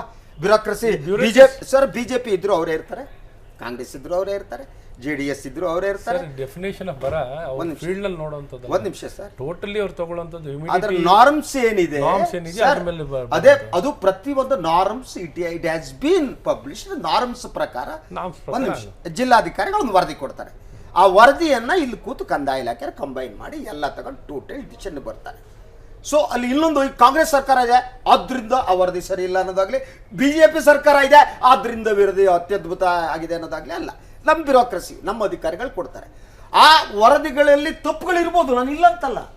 ನಾನು ಬ್ಯೂರೋಕ್ರಸಿ ಬಹಳ ಅದ್ಭುತವಾದಾಗ್ಲಿ ಬ್ಯೂರೋಕ್ರಸಿ ಮಾಡೋದಲ್ಲ ಗ್ರೇಟ್ ನಾನು ಹೇಳ್ತಾ ಇಲ್ಲ. ಈ ಬ್ಯೂರೋಕ್ರಸಿ ಕಳೆದ ಸೆಷನ್ ಅಲ್ಲಿ ಕುಡಿಯೋ ನೀರಿಗೆ ವ್ಯವಸ್ಥೆ ಮಾಡಿದಂತ ಬ್ಯೂರೋಕ್ರಸಿ ಹೆಂಗಿತ್ತು ಅಂದ್ರೆ, ಕುಡಿಯೋ ನೀರಿಗೆ ಸರಬರಾಜಿಗೆ ದುಡ್ಡು ಹಳೆ ವರ್ಷದ ಕೆಲಸ ಮಾಡಿದಕ್ಕೆ ದುಡ್ಡು ರಿಲೀಸ್ ಮಾಡ್ದೇನೆ ಈ ವರ್ಷದ ನೀರಿನ ಒಂದು ಸರಬರಾಜಿಗೆ ವ್ಯವಸ್ಥೆಗೂ ದುಡ್ಡು release bureaucracy continuous sir, different issue. Yes, Karan Swamy, you are Shashidhar ಭಟ್ರೆ ಲಾಸ್ಟ್ ಡೇ ರಿಪ್ಲೈ ಕೊಡ್ತಾ ಸಿಎಂ ಅವತ್ತು ಆ ದುಡ್ಡು ರಿಲೀಸ್ ಆಗಿದೆ 40 ಲಕ್ಷ ರೂಪಾಯಿ ಎಲ್ಲ ಒಂದೊಂದು ಕ್ಷೇತ್ರಕ್ಕೆ 40 ಲಕ್ಷ ರೂಪಾಯಿ ರಿಲೀಸ್ ಆಗುವಂಥದ್ದು. ಈ ಪರಿಸ್ಥಿತಿನಲ್ಲಿ ಇವರು ಬರದ ಕಾಮಗಾರಿ ಎರಡು ವಿಭಾಗ ಅಲ್ಲ ಎರಡು ವಿಭಾಗ ಈ ರಾಜ್ಯದ ಇವರ ನಿರ್ವಹಣೆಗಳು ಎಷ್ಟು ಮಟ್ಟಿಗೆ ಇವರು ತಯಾರಿ ವ್ಯವಸ್ಥೆ ನಡೆಸಿದ್ದಾರೆ ನಾನು ಹೇಳ್ತಾ ಇರೋದು ಇಲ್ಲಿ ತಯಾರಿ ವ್ಯವಸ್ಥೆ ನಿಮಗೆ ಗೊತ್ತಿರುವಂತದ್ದು. ಯಾಕೆಂದ್ರೆ ನೀವು ಸೆಷನ್ ಅಲ್ಲೆಲ್ಲ ನೋಡಿದವರು ಮಾಧ್ಯಮದಲ್ಲಿ ಕೂತಿದ್ದವರು ಅಂತವ್ರು ಇವ್ರು ಯಾವ ರೀತಿ ಹ್ಯಾಂಡಲ್ ಮಾಡಿದ್ದಾರೆ ಸಂಪೂರ್ಣವಾಗಿ. ಇಲ್ಲಿ ಎರಡು ಭಾಗ ಇದೆ. ಒಂದು ಬರ ನಿರ್ವಹಣೆಯನ್ನ ರಾಜ್ಯ ಸರ್ಕಾರ ಹೀಗೆ ಮಾಡಿದೆ, ವಿಲ್ ಡಿಸ್ಕಸ್. ಒಂದು ಈ ಬರ ಸ್ಥಿತಿಗೆ ಕೇಂದ್ರ ಹೇಗೆ ರೆಸ್ಪಾಂಡ್ ಮಾಡಿದೆ. ಇವತ್ತು ನಾವು ಚರ್ಚೆ ಮಾಡ್ತಾ ಇರೋದು ಕೇಂದ್ರದ ರೆಸ್ಪಾನ್ಸ್. ಇದು ಮಲತಾಯಿ ಧೋರಣೆ, ಇದು different, will discuss, no issue about that. Bureaucracy ತಪ್ಪು ಮಾಡಿದ್ರೆ ಚರ್ಚೆ ಮಾಡೋಣ, ಸರ್ಕಾರ ನಿರ್ವಹಣೆ ಮಾಡಿದ್ರೆ ಚರ್ಚೆ ಮಾಡೋಣ. ಬಟ್ ಈಗ ಇಶ್ಯೂ ಇರೋದು ಸೆಂಟರ್ ಪಾಯಿಂಟ್, ಕೇಂದ್ರ ಸರ್ಕಾರ ಮಲತಾಯಿ ಧೋರಣೆ ಅನುಸರಿಸ್ತಾ ಇದೆ, ಕರ್ನಾಟಕದ ರೈತರ ಬೆಂಬಲಕ್ಕೆ ಬಂದಿಲ್ಲ ಅಂತ. ಎಸ್ ಬನಾಡ್ಸೋದು ನೋಡಿ, ಅಶ್ವಥ್ ನಾರಾಯಣರವರು ಹೇಳಿದರು, ಈಗ ನಾವು ತಾವು ಹೇಳಿದಾಗೆ ಬರ ಪರಿಸ್ಥಿತಿಯನ್ನು ಯಾವ ರೀತಿ ನಾವು ನಿಭಾಯಿಸ್ತೀವಿ ಅದು ನೆಕ್ಸ್ಟ್. ಕೇಂದ್ರ ನಮಗೆ ಯಾವ ರೀತಿ ಸಹಕಾರಕ್ಕೆ ನಿಂತಿದೆ ಅಂತಕ್ಕಂಥದ್ದು ಪ್ರಶ್ನೆ. ಇದರಲ್ಲಿ ನಾನು ಮೊದಲೇ ಹೇಳಿದೆ, ಇದು ಮಲತಾಯಿ ಧೋರಣೆ ಅನ್ನೋದರಲ್ಲಿ ಏನು ಅನುಮಾನ ಇಲ್ಲ ಅಂತ. ಎರಡನೇದಾಗಿ ಇವತ್ತಿನ ದಿವಸ ಸುಮಾರು 17 ಜನ ಎಂ ಪಿಗಳು ಗೆದ್ದಿದ್ದಾರೆ. 18 ಜನ ಎಂ ಪಿಗಳಿದ್ದೀರಿ. ಮತ್ತೆ ಎಲ್ಲರೂ ಮೋದಿಯವರಿಗೆ ತುಂಬಾ ಹತ್ತಿರದವರು. ದಿನ ಬೆಳಗ್ಗೆ ವಾಕಿಂಗ್ ಹೋದಾಗ ಸಿಗಲ್ಲ. ಈ ರಾಜ್ಯದ ಹಿತ ಕಾಪಾಡಬೇಕಾಗಿರ್ತಕ್ಕಂಥವ್ರು ಅವರು. ಇಲ್ಲಿ ರಾಜ್ಯ ಸರ್ಕಾರ ಏನ್ ಮಾಡಾಕಿದೆ ಅಂತ ಜೊತೆಗೆ ರಾಜ್ಯ ಸರ್ಕಾರ ಮೊದಲನೇ ಪ್ರೈಮರಿ ಡ್ಯೂಟಿ ಬೆಳಗ್ಗೆ ಇಲ್ಲಿ ಕೂತ್ಕೊಂಡು ಬರ ನಿರ್ವಹಣೆ ಮಾಡೋಂಥದ್ರಲ್ಲಿ ಎಷ್ಟು ಯಶಸ್ವಿಯಾಗಿ ಯಾವ ರೀತಿ ನಿರ್ವಹಣೆ ಮಾಡಿದೆ ಅನ್ನೋಂಥದ್ದು ಬಹಳ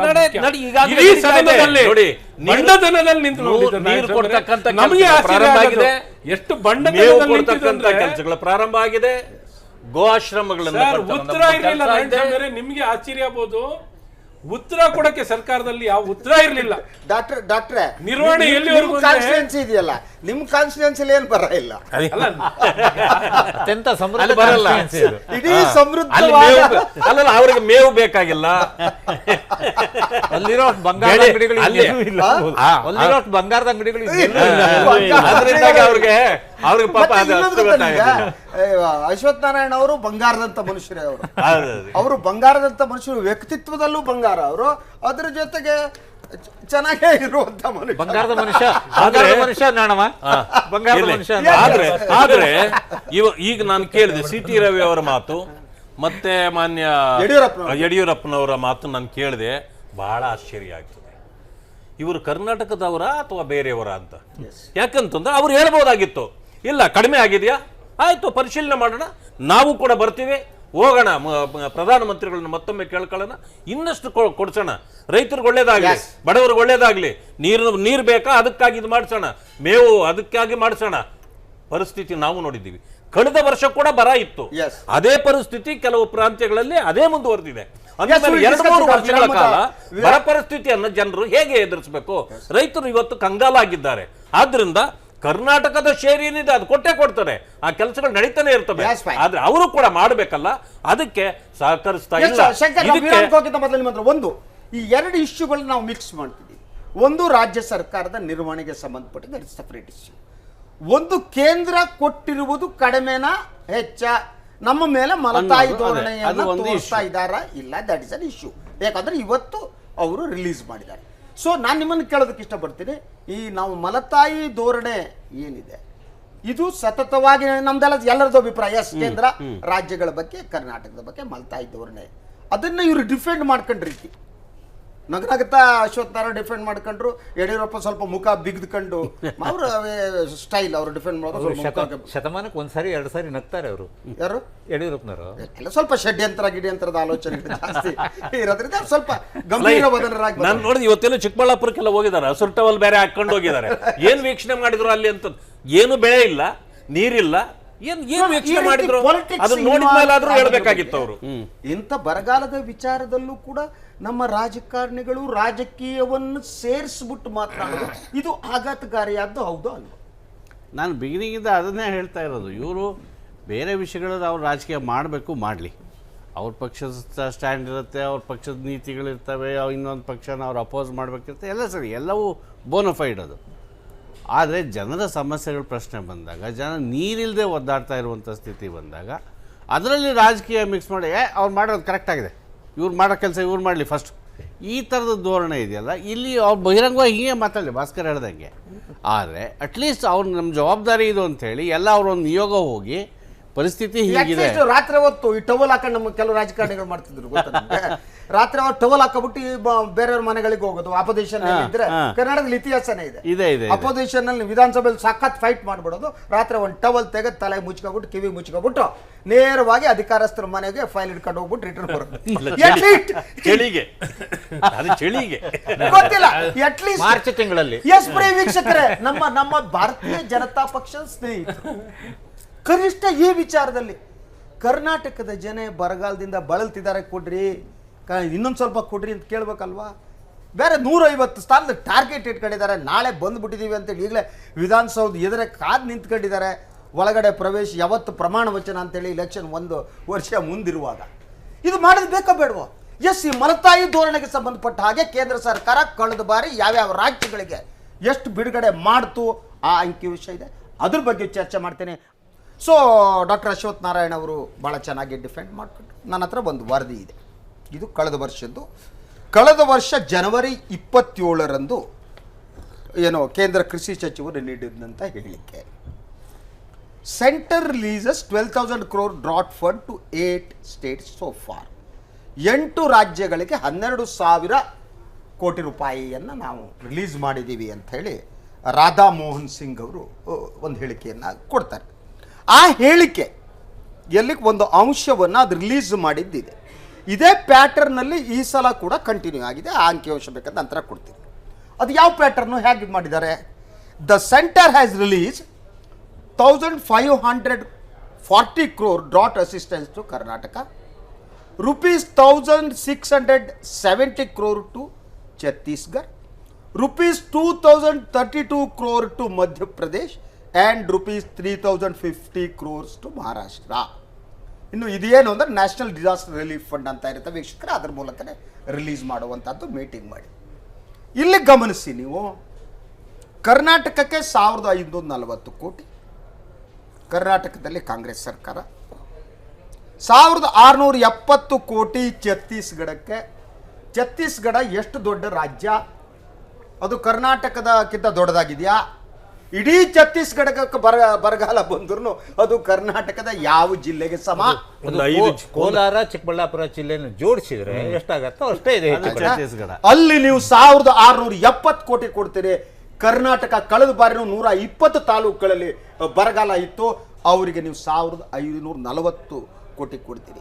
ಹಾಗೇನೆ ಮಧ್ಯಪ್ರದೇಶ ಭಾರತೀಯ ಜನತಾ ಪಕ್ಷದ ಸರ್ಕಾರ ಇದೆ, ಅದಕ್ಕೆ ನೀವು 2,032 ಕೋಟಿ ಕೊಡ್ತೀರಿ. ಹಾಗೇನೆ ಮಹಾರಾಷ್ಟ್ರ ನಿಮ್ಮ ಸರ್ಕಾರ ಇದೆ, ಮಹಾರಾಷ್ಟ್ರದಲ್ಲಿ ವಿದರ್ಭ ಏರಿಯಾದಲ್ಲಿ ಕೆಲವು ಏರಿಯಾದಲ್ಲಿ ಬರಗಾಲ ಸತತವಾಗಿದೆ, ಇಡೀ ಮಹಾರಾಷ್ಟ್ರ ಬರಗಾಲಕ್ಕೆ ಒಳಗಾಗಿಲ್ಲ.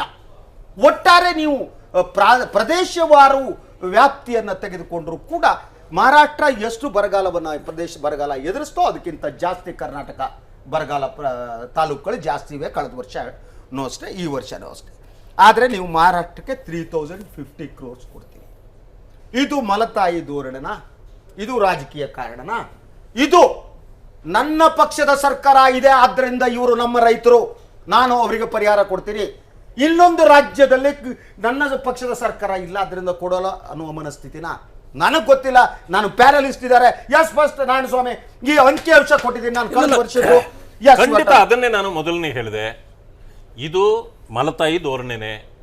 ಅದಾದಮೇಲೆ ಇದು ಒಂದರಲ್ಲ, ನಾನು ಮೊದಲೇ ಹೇಳಿದೆ ನಿಮಗೆ, ಕಾವೇರಿ ಇಶ್ಯೂಯಿಂದ ಹಿಡಿದು ಅಥವಾ ಈ ಎತ್ತಿನ ಹೊಳೆ ಇಶ್ಯೂದಲ್ಲಿ ನೋಡಿ, ಇಲ್ಲಂತಂದ್ರೆ ಮಹದಾಯಿ ಇಶ್ಯೂನಲ್ಲಿ ನೋಡಿ, ನಮಗೆ ಎಲ್ಲಾ ರೀತಿಯಲ್ಲೂ ಅಸಹಕಾರ. ಜಯಲಲಿತಾ ಅವಳಿಗೆ ಒಂದು ಚೂರು ಸಿಟ್ಟು ಬಂದ್ಬಿಡುತ್ತೆ ಅಂದ್ರೆ ಇಡೀ ಕೇಂದ್ರ ಸರ್ಕಾರ ನಡುಗ್ತಿತ್ತು. ಈಗಲೂ ಅಲ್ಲ, ಕಾಂಗ್ರೆಸ್ ಇದ್ದಾಗ DMK ಅದೇ ಕೆಲಸ ಮಾಡ್ತಾ ಇದ್ರು. ಮಾತ್ರ ಅಲ್ಲ, ಮುಖ್ಯಮಂತ್ರಿಗಳು ಕೇಂದ್ರ ಸರ್ಕಾರ ಅವತ್ತು ಅಫಿಡವಿಟ್ ಹಾಕಿ ಕೊಟ್ಟಿಲ್ದರೆ ಏನಾಗ್ತಿತ್ತು ಅಂತ ನಿಮ್ಗೆ ಗೊತ್ತಿದೆ. ಈ ರೀತಿ ರಾಜಕೀಯ UPA ಸರ್ಕಾರ ಇದ್ದಾಗ ನಡೆದಿದೆ. ಈ ಮಾದಾಯಿ ಇಶ್ಯೂದಲ್ಲಿ ಅವ್ರು ಮಾಡಿರೋದು ಸರ್, ಏನು ಅದು ಅಂತ ಸರ್, ಇದಕ್ಕೆ ಸೋನಿಯಾ ಬನ್ನಿ ಗಾಂಧಿ ಸರ್. ಅವರೇನೆ ಏನ್ ಹೇಳಿಕೆ ಕೊಟ್ಟರು, ಮುಖ್ಯಮಂತ್ರಿಗಳು ಗೋವಾ ಪರವಾಗಿ ಏನ್ ಮಾಡಿದ್ರು, ಡಾಕ್ಟ್ರೆ, ಕಾಂಗ್ರೆಸ್ ಮುಖ್ಯಮಂತ್ರಿಗಳು ಹಲವು ಬಾರಿ ಪತ್ರ ಬರೆದು ರಾಜ್ಯವನ್ನ ಟೈಮ್ ಕೇಳಿದ್ರು ಭೇಟಿ ಆಗ್ಲಿಕ್ಕೂ ಕೂಡ ಸಮಯ Yes, yes, ಕೊಡ್ಲಿಲ್ಲ. yes, sir. ನಿಮ್ಮ ಹತ್ರ ಬರ್ತೀನಿ. ಅದಾದ್ಮೇಲೆ ಇತ್ತೀಚೆಗೆ ಮೊನ್ನೆ ಹೋಗಿ ಇವರು ವರದಿಯನ್ನ ಇಲ್ಲಿ ಸಲ್ಲಿಸಿ ಬಂದ್ರು. ಎಷ್ಟು ಸಾರಿ ಮುಖ್ಯಮಂತ್ರಿಗಳು ಕೇಳ್ಕೊಂಡ್ರು, ಪತ್ರಿಕೆಗಳ ಮೂಲಕ, ನಿಮ್ಮ ಮೀಡಿಯಾ ಮೂಲಕ ಅಪಾಯಿಂಟ್ಮೆಂಟ್ ಕೊಡ್ಲಿಕ್ಕೂ ಅಷ್ಟು ಕಷ್ಟಪಟ್ರು. ಅಂದ್ರೆ ಯಾಕೆ ಇದೆಲ್ಲನೂ? ಇದು ಕಾಂಗ್ರೆಸ್ ಸರ್ಕಾರ ಅನ್ನೋ ಒಂದು ಕಾರಣ. ಇಲ್ಲ ಒಂದು ಸಮಯ ಹೇಳ್ಬೋದಾಗಿತ್ತು, ಇಷ್ಟೊಂದು ನಿಮ್ಗೆ ಬರಗಾಲನೇ ಬಂದಿಲ್ಲಪ್ಪ, ನಮಗೆ ಅನ್ಸಿಲ್ಲ ನಿಮ್ಮಲ್ಲಿ ಬರ ಬಂದಿದೆ ಅಂತ. ನಮ್ಮ ಎಂಪಿಗಳು ಯಾರು ಹೇಳಲಿಲ್ಲ, ನಮ್ಮ 18 ಜನ ಎಂಪಿಗಳಿದ್ದಾರೆ, ಅವ್ರು ಯಾರು ಹೇಳೇ ಇಲ್ಲ. ನೀವು ಎಲ್ಲ ಸುಳ್ಳು ಹೇಳ್ತಾ ಇದ್ರೆ ಅದರಿಂದ ಈ ಸಾರಿ ನಿಮಗೆ ಕೊಡಕ್ ಆಗೋದಿಲ್ಲ ಅಂತ ಹೇಳ್ಬಿಟ್ಟಿದ್ರೆ ನಾವೇನಾದ್ರೂ ಅದನ್ನ ಬೇರೆ ಪರಿಹಾರನ ಹುಡುಕೊಳ್ಬಹುದಾಗಿತ್ತು. ನಾನೀಗ ಅಂಕಿಅಂಶ ಕೊಟ್ಟಿದ್ದೀನಿ ನೋಡಿ. ನೀವು ಎಲ್ಲಿ ಭಾರತೀಯ ಜನತಾ ಪಕ್ಷದ ಆಡಳಿತ ಇದೆಯೋ ಅಲ್ಲಿ ಕೇಂದ್ರಕ್ಕೆ ಬರಗಾಲ ಅತಿ ದೊಡ್ಡದಾಗಿ ಕಾಣುತ್ತೆ. ಎಲ್ಲಿ ಭಾರತೀಯ ಜನತಾ ಪಕ್ಷದ ಸರ್ಕಾರ ಇಲ್ವೋ ಅಲ್ಲಿಯ ಬರಗಾಲ ಅವರಿಗೆ ಕಾಣಲ್ಲ. ನಗಣ್ಯ ಅದು. ಈ ಅಂಕಿಅಂಶ ನಂದೇನಿಲ್ಲ, ನಾನು ಅಂಕಿಅಂಶ ಓದಿ ಹೇಳಿದೆ. ಈಗ ಇಲ್ಲಿ ಇದು ಅಂಗೈ ಹುಣ್ಣಿಗೆ ಕನ್ನಡಿ ಯಾಕೆ ಅಂತ ಹೇಳೋದು ಒಂದು ಗಾದೆ ಇದೆ. ಈಗ NDA ಸರ್ಕಾರ ಕೇಂದ್ರದಲ್ಲಿ ಬಂದ ನಂತರದಲ್ಲಿ, ಅದಕ್ಕಿಂತ ಮುಂಚೆ UPA ಸರ್ಕಾರ ಭಾಳ ಒಳ್ಳೆ ಕೆಲಸ ಮಾಡಿತ್ತು ಹೇಳೋದನ್ನೇನು ನಾನು ಸಮರ್ಥನೆ ಮಾಡ್ಕೊಳ್ಳೋದಿಲ್ಲ. ಮಧ್ಯದಲ್ಲಿ ನಾರಾಯಣ ಸ್ವಾಮಿ ಅವರಿಗೆ ನಾನೊಂದು ಹೇಳಬೇಕು, ಅವ್ರದ್ದು ಭಾಳ ದುರ್ಬಲವಾದ ಒಂದು ವಾದ ಮಹದಾಯಿ ವಿಚಾರದಲ್ಲಿ ಅಂಥೇಳಿ. ಮಹದಾಯಿ ವಿಚಾರದಲ್ಲಿ ಒಂದು ಹನಿ ನೀರನ್ನು ಕೊಡೋದಿಲ್ಲ ಅಂಥೇಳಿ ಸೋನಿಯಾ ಗಾಂಧಿಯವರು ಎಲೆಕ್ಷನ್ ರ್ಯಾಲಿನಲ್ಲಿ ಹೇಳಿದ್ದೂ ಇದೆ. ಅಷ್ಟೇ ಅಲ್ಲ, ಇಷ್ಟೆಲ್ಲ ಗದ್ದಲ ನಡೀತಾ ಇದ್ರು. ಈಗ BJP ಸರ್ಕಾರ ಅಲ್ಲಿ ಬಂದು ಇಷ್ಟು ವರ್ಷ ಆದ್ರ ನಂತರನೂ ಕರ್ನಾಟಕಕ್ಕೆ ಒಂದು 4-5 TMC ಅವ್ರು ಕೇಳ್ತಾ ಇರೋದು 7.6 TMC ನೀರು, ಅಷ್ಟನ್ನು ಕೊಡೋಣ ಅಂಥೇಳಿ ಅಲ್ಲಿಯ ವಿರೋಧ ಪಕ್ಷ ಹೇಳಿಲ್ಲ, ಇವತ್ತಿನವರೆಗೂ ಹೇಳಿಲ್ಲ. ಹಾಗಾಗಿ ಮಹದಾಯಿ ವಿಚಾರದಲ್ಲಿ ಮಾತಾಡೋಂಥ ಯಾವ ಒಂದು ನೈತಿಕ ಅರ್ಹತೆಯು ಕಾಂಗ್ರೆಸ್ನವರಿಗಿಲ್ಲ. ನಾರಾಯಣ ಸ್ವಾಮಿಯವರು ನನ್ನ ಬಹಳ ಆತ್ಮೀಯ ಮಿತ್ರರು, ಅವರು ಅದು ಗೊತ್ತಿರಬೇಕು. ಆದರೆ ಕೇಂದ್ರದಲ್ಲಿ ಸರ್ಕಾರ ಯಾವುದೇ ಬರಲಿ, ಅದು ಶಶಿಧರ್ ಭಟ್ರೆ ನಾನು ಹೇಳ್ತೀನಿ, ಅವರು ಕರ್ನಾಟಕ ಅಂತಂದರೆ ಅವರಿಗೆ ಕಾಲ ಕಸ ಆಗಿದೆ, ಕಾಲ ಕಸ.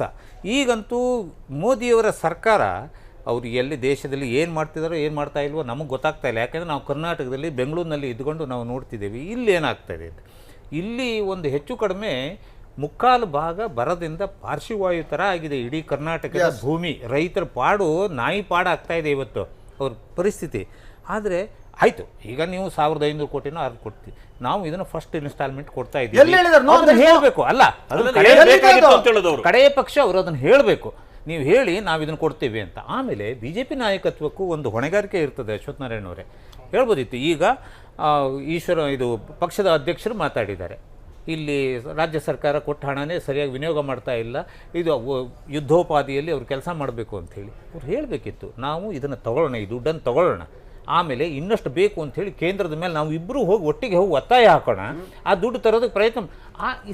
ಗೌರವ ಬಿಜೆಪಿಗೆ ಬರ್ತಿತ್ತು, ನೀವು ಯಡಿಯೂರಪ್ಪನವರಿಗೆ ಗೌರವ ರವಿ ಅವ್ರಿಗೆ ಬರ್ತಾ ಇತ್ತು, ಅನಂತ್ ಕುಮಾರ್ ಅವ್ರಿಗೆ ಬರ್ತಿತ್ತು, ಈಶ್ವರಪ್ಪನಿಗೆ ಬರ್ತಾ ಇತ್ತ ಇಲ್ಲ ಗೊತ್ತಿಲ್ಲ ನನಗೆ.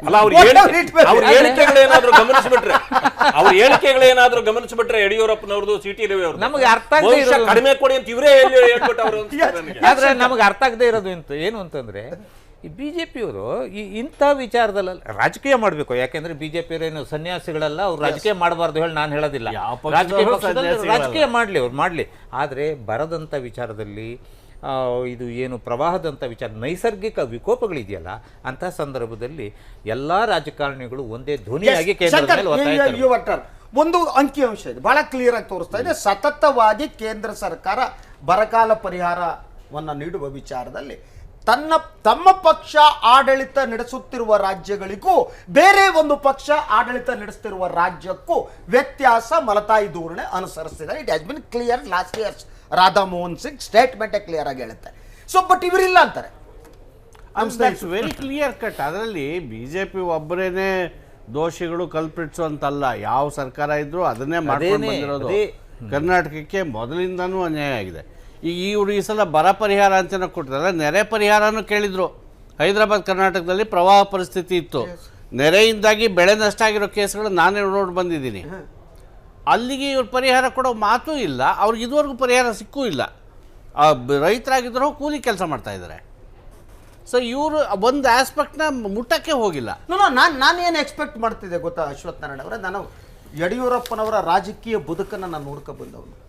ಭಾರತೀಯ ಜನತಾ ಪಕ್ಷದಂಥ ಒಂದು ಪಕ್ಷಕ್ಕೆ ಒಂದು ರೈತರ ಸಂಘಟನೆಯ ಬೆಂಬಲವನ್ನು ಮಾಡಿದವರು.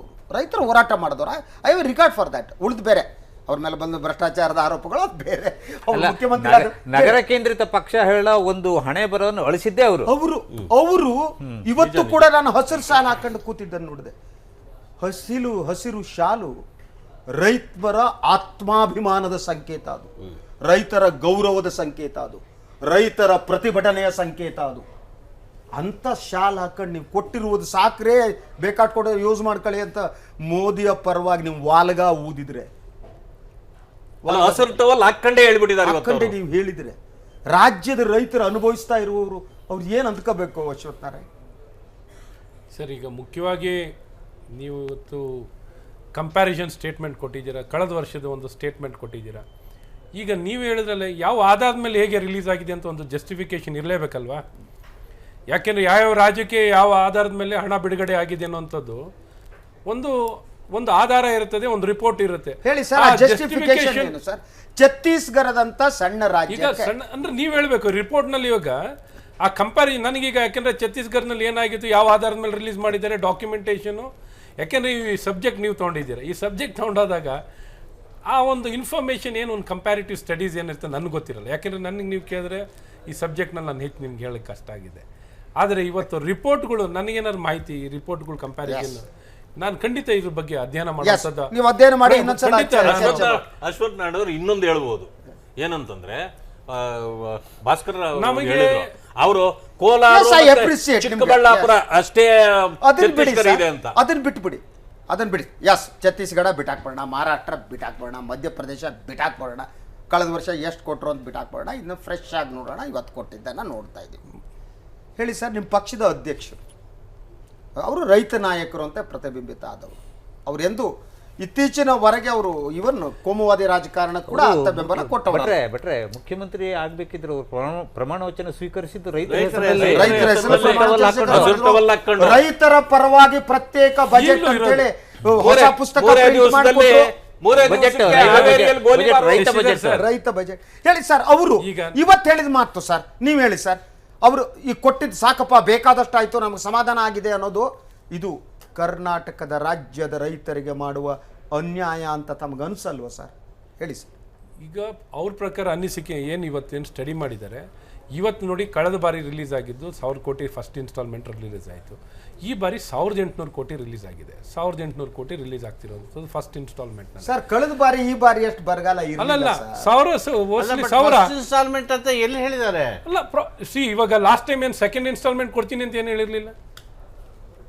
ಅಲ್ಲ, ಈಗ ಸೆಕೆಂಡ್ ಇನ್ಸ್ಟಾಲ್ಮೆಂಟ್ ಅಲ್ಲ, ನೀವು ಶಂಕರ್ ಅವರೇ ಅಸ್ಯೂಮ್ ಅಲ್ಲ, ಈಗ ಇರೋಂಥದ್ದನ್ನ ಫಸ್ಟ್ ಅವ್ರು ಯುಟಿಲೈಸೇಷನ್ ಅಲ್ಲಿ ಹೋಗಿ ಇವ್ರು ಇನ್ನೂ ನೋಡಿ, ಇವಾಗ ಇನ್ನೂ ಒತ್ತಾಯ ಮಾಡಿ ಮುಂದಕ್ಕೆ ತಗೊಂಡೋಗುವಂಥದ್ದು ಇರ್ತದೆ ಸರ್. ನಾವು ಜಸ್ಟಿಫಿಕೇಶನ್ ಮಾಡೋಕ್ಕೆ, ನಾವು ಜಸ್ಟಿಫೈ ಮಾಡಿ ಆರ್ಗ್ಯೂ ಮಾಡಿ ಅದನ್ನು ತಗೊಳ್ಳೋವಂಥದ್ದು, ಅಥವಾ ಅವ್ರನ್ನ ಗಮನ ಸೆಳೆಯುವಂಥದ್ದು, ಅಥವಾ ಅವ್ರ ಗಮನಕ್ಕೆ ತಂದು ಇನ್ನೂ ಹೆಚ್ಚಿನ ರೀತಿ ನಮಗೆ ಸಹಕಾರ ಬೇಕಿದೆ ಅಂತ ಒತ್ತಾಯ ಮಾಡೋಂಥ ಜವಾಬ್ದಾರಿ ರಾಜ್ಯ ಸರ್ಕಾರದ ಮೇಲೆ ಇರುತ್ತದೆ. ಇವತ್ತು ನೋಡಿ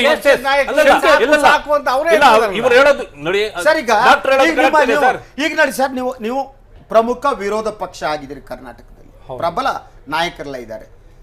ಈಗ ನಾಳೆ ಮುಖ್ಯಮಂತ್ರಿಗಳು ಇನ್ನೊಂದು ವರದಿಯನ್ನು ತಗೊಂಡು ಡೆಲ್ಲಿಗೆ ಹೋಗ್ತಾರೆ ಸರ್. ಹೋಗ್ಬಿಟ್ಟು ಸಾಕಾಗಲ್ಲ ಅಂತಾರೆ.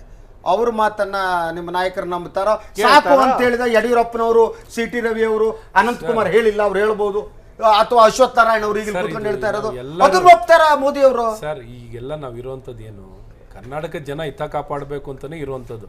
ಅದ್ರಲ್ಲಿ ಏನೇ ಇದ್ರು ಕರ್ನಾಟಕ ಜನತೆ ಹಿತ ಕಾಪಾಡಲೇಬೇಕು, ನಾವು ಜವಾಬ್ದಾರಿ ಮಾಡಲೇಬೇಕು. ಮತ್ತೆ ಈಗ ವಿರಾಮದ ಸಮಯ ಬಂದಿದೆ. ಆದ್ರೆ ಸುಪ್ರೀಂ ಕೋರ್ಟ್ ಒಂದು ಡೈರೆಕ್ಷನ್ ವರದಿದೆ, ಅದನ್ನು ಓದಿ ಹೇಳ್ಬಿಡ್ತೀನಿ. ಸೊ 9 ತಿಂಗಳ ಹಿಂದೆ ಸುಪ್ರೀಂ ಕೋರ್ಟ್ ಈ ಆದೇಶವನ್ನು ಕೊಡ್ತು. Supreme court direct centre to immediately release drought relief funds to state.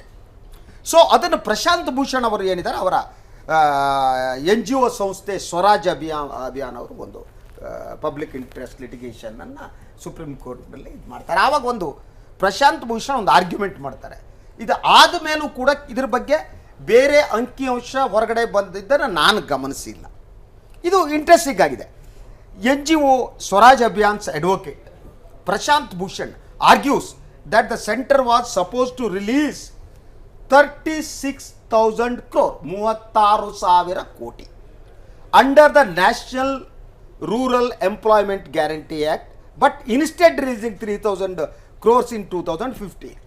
So ಇದರ ಪ್ರಕಾರ ಇವ್ರಿಗೇನು ನರೇಗಾ ಇದೆ ಆ ಹಣ ಒಂದು ಡೈವರ್ಟ್ ಮಾಡಿದ್ದು, ಅದರ ಜೊತೆಗೆ ಏನು ರಾಧಾ ಮೋಹನ್ ಸಿಂಗ್ ಅವರು ಕ್ಲೇಮ್ ಮಾಡ್ತಾರೆ ಅದ್ರ 20% ಅಷ್ಟು ಹಣ ಕೂಡ ರಿಲೀಸ್ ಆಗಿರಲ್ಲ. ಅದನ್ನು ಅವರು ಸುಪ್ರೀಂ ಕೋರ್ಟಿಗೆ ಸಬ್ಮಿಟ್ ಮಾಡ್ತಾರೆ, ಸುಪ್ರೀಂ ಕೋರ್ಟ್ ಡಿಸಿಷನ್.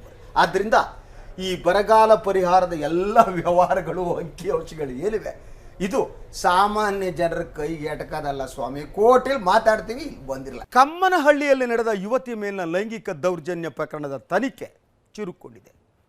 ಕ್ಷಿಪ್ರ ಕಾರ್ಯಾಚರಣೆ ನಡೆಸಿರುವ ಪೊಲೀಸರು ಘಟನೆ ನಡೆದು 48 ಗಂಟೆಯೊಳಗೆ 4 ಆರೋಪಿಗಳನ್ನು ಬಂಧಿಸಿದ್ದಾರೆ. ಅಷ್ಟಕ್ಕೂ ಆರೋಪಿಗಳು ಬಲೆಗೆ ಬಿದ್ದಿರೋದು ಹೇಗೆ? ಈ ಬಗ್ಗೆ ದ ಕಂಪ್ಲೀಟ್ ಡೀಟೇಲ್ಸ್ ಇಲ್ಲಿದೆ. ಕಮ್ಮನಹಳ್ಳಿಯಲ್ಲಿ ಯುವತಿ ಮೇಲಿನ ದೌರ್ಜನ್ಯ ಪ್ರಕರಣ. ಬೆಂಗಳೂರು ಪೊಲೀಸರಿಂದ 4 ಆರೋಪಿಗಳ ಸೆರೆ. ಬೆಂಗಳೂರು ಪೊಲೀಸರು ಕ್ಷಿಪ್ರ ಕಾರ್ಯಾಚರಣೆ ನಡೆಸಿದ್ದಾರೆ.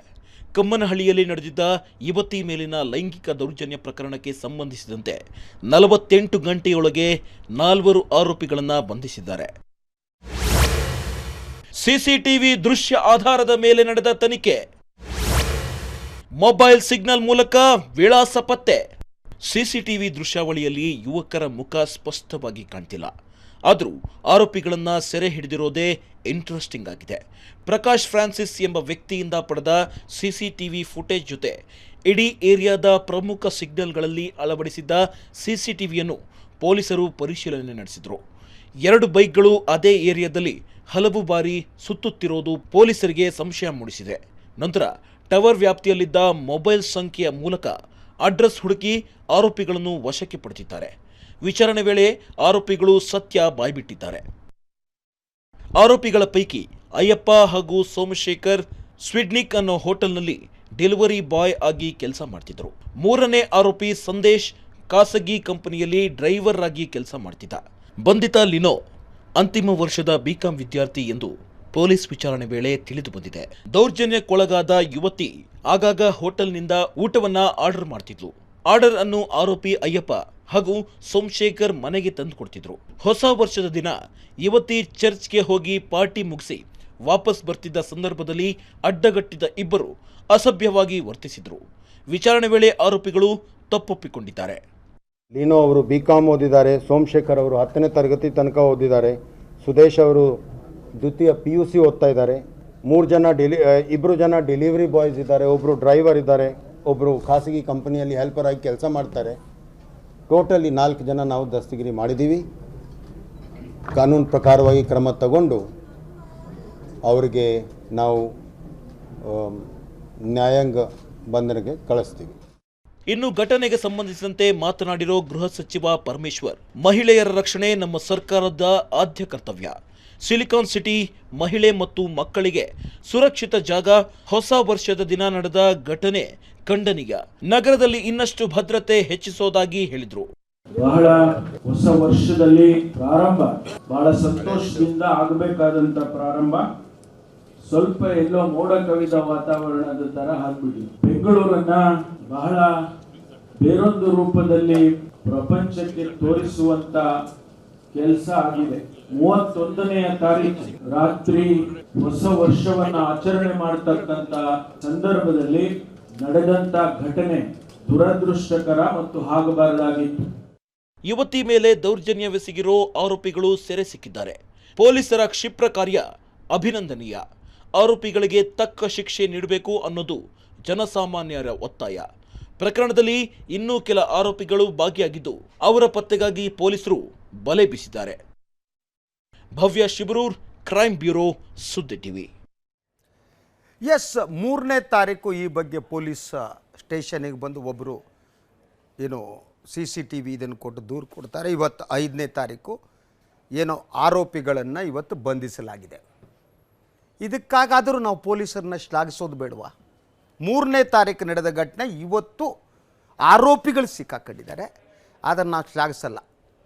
ರಾಷ್ಟ್ರೀಯ ಮಾಧ್ಯಮಗಳು ಎಲ್ಲ ಸೇರಿ ಕರ್ನಾಟಕದಲ್ಲಿ ಇರುವವರೆಲ್ಲ ಕೀಚಕರು, ಇವರೆಲ್ಲ ಕಾಮುಕರು ಅಂತೇಳಿ ಬೆಂಗಳೂರಿನ ಹೆಸರನ್ನು ಹರಾಜು ಹಾಕಿ ಮುಳುಗಿಸಿ ಮುಗ್ದೇ ಹೋಯ್ತು 4 ದಿನದಿಂದ. ಸೊ ನಿನ್ನೆನೂ ನಾವು ಈ ಬಗ್ಗೆ ಚರ್ಚೆ ಮಾಡಿದೆವು. 1 ಕೋಟಿ ಜನ ಇರುವ ಬೆಂಗಳೂರು ನಗರದಲ್ಲಿ ಅಲ್ಲಿ ಇಲ್ಲಿ ಒಂದೆರಡು ಇಂಥ ಘಟನೆಗಳು ನಡೆಯಬಹುದು. ಅದು ಮೇಲು ಸೈಕಿಗೆ ಸಂಬಂಧಪಟ್ಟಿದ್ದು. ನಾವು ಗಂಡಸರಾದವರು ಈ ಘಟನೆ ಬಗ್ಗೆ ತಲೆ ತಗ್ಗಿಸ್ಬೇಕು. ಎಸ್, ತಲೆ ತಗ್ಗಿಸ್ಬೇಕು ನಾವು. ಎಸ್, ಗಂಡಸರಾಗಿ ನಾವು ಒಂದು ಮಹಿಳೆಗೆ ಗೌರವ ಕೊಡೋದಕ್ಕೆ ಸಾಧ್ಯ ಇಲ್ದಿದ್ರೆ ಅದಕ್ಕೆ ಸರ್ಕಾರಕ್ಕೆ ಪೊಲೀಸರಿಗೆ ಏನ್ರಿ ಸಂಬಂಧ? ಯಾವುದೋ 20,000 ಜನ ಸೇರಿದ ಸಂದರ್ಭದಲ್ಲಿ ಯಾವನೋ ಒಬ್ಬ ಹೋಗಿ ಒಬ್ಬ ಮಹಿಳೆಯ ಜೊತೆ ಅಸಭ್ಯವಾಗಿ ವರ್ತಿಸಿದ್ರೆ ಅದಕ್ಕೆ ನಾವು ಪೊಲೀಸರನ್ನು ಬೈದು ಬಿಡೋದ? ಪೊಲೀಸರು ಅವ್ರ ಕರ್ತವ್ಯ ಮಾಡ್ತಾ ಇಲ್ವಾ? ಅವರು ಮಾಡ್ತಾ ಇಲ್ವಾ? ಇದು ಯಾವ ಸ್ಥಿತಿಗೆ ಬಂದಿದ್ದೀವಿ? ಕಳೆದ ರಾಷ್ಟ್ರೀಯ ಮಾಧ್ಯಮಗಳು ಏನು MG ರೋಡ್ನಲ್ಲಿ ನಡೆದ ಘಟನೆ ಇದನ್ನು 2-3 ದಿನಗಳ ಕಾಲ ಹಾಕಿ ಬೆಂಗಳೂರು ಮಾನ ಮರ್ಯಾದೆ ಹರಾಜು ಮಾಡಿಬಿಟ್ಟು ಈಗ ಕೆಲವು ನಮ್ಮ ಕನ್ನಡದ ಚಾನಲ್ಗಳು ಇದೇ ಕೆಲಸ ಮಾಡಿದ್ರೆ ನಿಮ್ಮ ಸುದ್ದಿ TV ಮಾಡಿಲ್ಲ. ನಾನು ಕೇಳ್ತಾ ಇರೋದು, ಬೆಂಗಳೂರು ಅಷ್ಟು ಕೆಟ್ಟೋಗಿದೆಯಾ? ಬೆಂಗಳೂರಲ್ಲಿರೋರು ಅಷ್ಟು ಅಯೋಗ್ಯರ? ಯಾವುದೋ 1-2 ಘಟನೆ ನಡೆದ ತಕ್ಷಣ ಇಡೀ ಬೆಂಗಳೂರು ಅನ್ನೋದೇ ಕಾಮುಕರ ನಾಡು ಅನ್ನುವಾಗೆ ಪ್ರತಿಬಿಂಬಿಸ ಅಂತ ಹೆಸರಾಗ್ತೀವಲ್ಲ ನಾವು. ಯಾರೋ ತಮ್ಮ ಹೆಣ್ಣುಮಕ್ಕಳನ್ನು ಬೆಂಗಳೂರಿನಲ್ಲಿ ಓದೋದಕ್ಕೋ ಇನ್ನೊಂದಕ್ಕೋ ಬಿಟ್ಟಂಥ ಜನ ಕರ್ನಾಟಕದ ಬೇರೆ ಜಾಗದಲ್ಲಿ ಇದ್ದರೆ ಅವ್ರು ತಕ್ಷಣ ತಮ್ಮ ಹೆಣ್ಣುಮಕ್ಕಳು ಮನೆಗೆ ಕರ್ಸ್ಕೊಳ್ಳಲ್ವ? ಇಲ್ಲ ಅನ್ಸೇಫ್ ಅಂತೇಳಿ ಇಂಥ ಸಿಚುವೇಶನ್ ನಿರ್ಮಾಣ ಮಾಡಿದ್ದೇನೆ. ಇಂಥದಕ್ಕೆ ರಾಜಕೀಯ ಯಾಕೆ ಸೇರ್ಕೋಬೇಕು? ನಾನು ಅವ್ರ ಜೊತೆ ಚರ್ಚೆ ಮಾಡ್ತೀನಿ. ಅದಕ್ಕೆ ಜೊತೆ ಇನ್ನೊಂದು AVB ಇದೆ, ಆ ವರದಿ ನೋಡ್ಬಿಟ್ಟು ಡಿಸ್ಕಸ್ ಮಾಡ್ತೀನಿ. ಕಮ್ಮನಹಳ್ಳಿಯಲ್ಲಿ ನಡೆದ ಈ ಘಟನೆ ಖಂಡಿಸಿ BJP ಮಹಿಳಾ ಮೋರ್ಚಾ ಸದಸ್ಯರು ಪ್ರತಿಭಟನೆ ನಡೆಸಿದರು. ಬೆಂಗಳೂರಿನ ಮೌರ್ಯ ವೃತ್ತದ ಬಳಿ ಮಹಿಳಾ ಘಟಕದ ಅಧ್ಯಕ್ಷೆ ಭಾರತಿ ಶೆಟ್ಟಿ, ಸಂಸದೆ ಶೋಭಾ ಕರಂದ್ಲಾಜೆ ನೇತೃತ್ವದಲ್ಲಿ ಪ್ರತಿಭಟನೆ ನಡೆಯಿತು. ಈ ವೇಳೆ ಮಾತನಾಡಿದ ಶೋಭಾ ಕರಂದ್ಲಾಜೆ ಮಹಿಳೆಯರಿಗೆ ಸೂಕ್ತ ಭದ್ರತೆ ಕಲ್ಪಿಸಲು ಸರ್ಕಾರವನ್ನು ಒತ್ತಾಯಿಸಿದರು.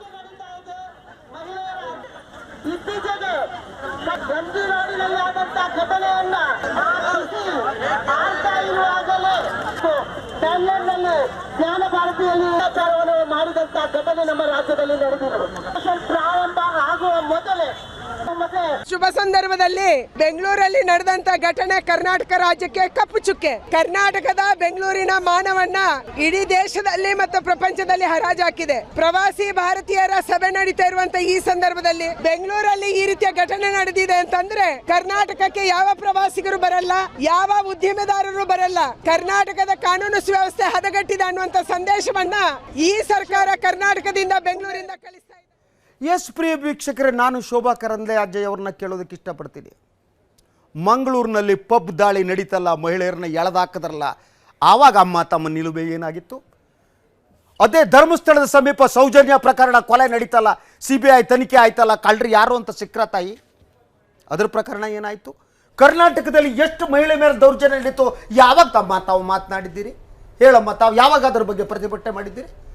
ಎಲ್ಲೋ ಬೆಂಗಳೂರಿನಲ್ಲಿ ಏನೋ ಒಂದು ಘಟನೆ ನಡೀತು ಅನ್ನುವ ಕಾರಣಕ್ಕಾಗಿ ನೀವು ಇಡೀ ಬೆಂಗಳೂರಿನಲ್ಲಿ ಮಹಿಳೆಯರು ಬದುಕುವುದಕ್ಕೆ ಸಾಧ್ಯ ಇಲ್ಲ ಅಂತ ಹೇಳ್ತಿರಲ್ಲಮ್ಮ. ತಮ್ಮ ದಕ್ಷಿಣ ಕನ್ನಡದಲ್ಲಿ ನಡೀತಾ ಇದೆಯಲ್ಲ, ಅದನ್ನು ಬದುಕೋದಕ್ಕೆ ಸಾಧ್ಯ ಇದೆಯಾ ತಾಯಿ? ಅದ್ರ ಬಗ್ಗೆ ತಾವು ಮಾತಾಡ್ತೀರ ತಾಯಿ? ಇದು ಹಿಪೋಕ್ರಸಿ ಅನ್ಸಲ್ವಾ ಅಶ್ವಥ್ ನಾರಾಯಣ ಅವರೇ? What stand? ಮಹಿಳಾ ದೌರ್ಜನ್ಯವನ್ನು ಪ್ರತಿಭಟಿಸೋದಿದ್ರೆ ಪಕ್ಷ ರಾಜಕೀಯವನ್ನ ಬಿಟ್ಟು ಎಲ್ಲ ಮಹಿಳೆಯರ ಮೇಲೆ ದೌರ್ಜನ್ಯ ನಡೆದಾಗ ಅವ್ರ ಪರವಾಗಿ ನಿಂತ್ಕೋಬೇಕು. ನೀವು ಸಿಲೆಕ್ಟಿವ್ ಆಗಿದ್ರೆ ರಾಜಕೀಯ ಕಾರಣಕ್ಕಾಗಿ what message you people are giving? ಇದರಲ್ಲೂ ಪಾಲಿಟಿಕ್ಸ್ ಬೇಕಾ? ಇದರಲ್ಲೂ ರಾಜಕೀಯ ಬೇಕಾ? ಇದ್ರ ಬಿಟ್ಟು ರಾಜಕೀಯ ಮಾಡೋದಕ್ಕೆ ಸಾಧ್ಯ ಇಲ್ವಾ ಅಶ್ವಥ್ ನಾರಾಯಣ ಅವರು? ಸರ್, ಈಗ ಪ್ರತಿಪಕ್ಷದ ಜವಾಬ್ದಾರಿ ಸರ್ಕಾರದ ಕಿವಿ ಹಿಂಡುವಂಥ ಕೆಲಸ, ಸರ್ಕಾರವನ್ನು ತರಾಟೆಗೆ ತಗೊಳ್ಳುವಂಥದ್ದು ಅವ್ರ ಜವಾಬ್ದಾರಿ ಆಗಿರ್ತದೆ. ಅವರೇ ಯಾವಾಗ ಪಾರ್ಟ್ ಆಫ್ ಗೌರ್ಮೆಂಟ್ ಆಗಿದ್ದಾಗ she can't make that statement when she is in government. ಈಗ ಅವ್ರ ರೆಸ್ಪಾನ್ಸಿಬಿಲಿಟಿ ಏನಿದೆ? ಏನೊಂದು ಸರ್ಕಾರ, ಗೃಹ ಸಚಿವರು ಮತ್ತು ಸರ್ಕಾರ ಯಾವ ರೀತಿ ಇವತ್ತು ಒಂದೇ ಇನ್ಸಿಡೆಂಟ್ ಅಲ್ಲ, ಇದೇನು ಸ್ಟ್ರೇ ಇನ್ಸಿಡೆಂಟ್ ಅಲ್ಲ, ಎಷ್ಟು ಮಕ್ಕಳ ಚೈಲ್ಡ್ ಅಬ್ಯೂಸ್ ಎಷ್ಟಾಗ್ತು, ಎಷ್ಟು ನಂಬರ್ ಆಫ್ ಕೇಸಸ್ ರಿಪೋರ್ಟ್ ಆಯಿತು ಅಂತ ತಮ್ಗೆ ಗೊತ್ತಿದೆ. ಈಗ ನಂಬರ್ ಆಫ್ ಕೇಸಸ್ ನೀವು ಕ್ರೈಮ್ ನೀವು ತೊಗೊಂಡ್ರೆ ಸ್ಟ್ಯಾಟಿಸ್ಟಿಕ್ಸ್ ತೊಗೊಳ್ಳಿ. ಈ ಸರ್ಕಾರ ಬಂದಾದಮೇಲೆ ಸ್ಟ್ಯಾಟಿಸ್ಟಿಕ್ಸ್ ಯಾವ ರೀತಿ ಎಷ್ಟು ಕೇಸಸ್ನ ಸಾಲ್ವ್ ಮಾಡ್ಕೊಂಡಿದ್ದಾರೆ, ಎಷ್ಟು ನಂಬರ್ಸ್ ಇನ್ಕ್ರೀಸ್ ಆಗಿದೆ, ಎಷ್ಟು ರೇಪು ಡಕಾಯತಿ ಎಲ್ಲ ನಂಬರ್ಸೇ ತೊಗೊಳ್ಳಿ. ಕ್ರೈಮ್ ರೇಟು ಎಷ್ಟು ಮಟ್ಟಿಗೆ ಇನ್ಕ್ರೀಸ್ ಆಗಿದೆ ಅಂತ ನೋಡಿ. ಇದು ನಿರ್ವಹಣೆಗಳು ಇವತ್ತು ಪೊಲೀಸ್ಗಳು 1 ವರ್ಷಕ್ಕೆ ಒಂದೊಂದ್ಸಲಿ ಟ್ರಾನ್ಸ್ಫರ್ ಆಗ್ತಿದ್ರೆ ಯಾವ ಸ್ಟೇಷನಲ್ಲಿ ಬಂದವ್ರು ಏನು ನಿರ್ವಹಣೆ ಮಾಡ್ಲಿಕ್ಕೆ ಸಾಧ್ಯ ಇರ್ತದೆ? ಒಬ್ಬ ಇನ್ಸ್ಪೆಕ್ಟರ್ 1 ವರ್ಷದ ಮೇಲೆ ತಮ್ಮ ಸರ್ಕಾರ ಇದ್ದಾಗ ಯಾವ್ಯಾವ ಅಧಿಕಾರಿಗಳು, ಪೊಲೀಸ್ ಅಧಿಕಾರಿಗಳು ಎಲ್ಲೆಲ್ಲ ಟ್ರಾನ್ಸ್ಫರ್ ಆಯ್ತು, ಎಷ್ಟು ದಿನಕ್ಕೆ ಮಾಡಿದ್ರಿ? ಇವತ್ತು ಸ್ಟೇಷನ್ ಆಫೀಸರ್ ಮಾತಾಡಿ ಸರ್. ಸ್ಟೇಷನ್ ಆಫೀಸರ್ ಇವಾಗ ನಂಬರ್ಸ್ ತೊಗೊಳ್ಳಿ ನೀವು.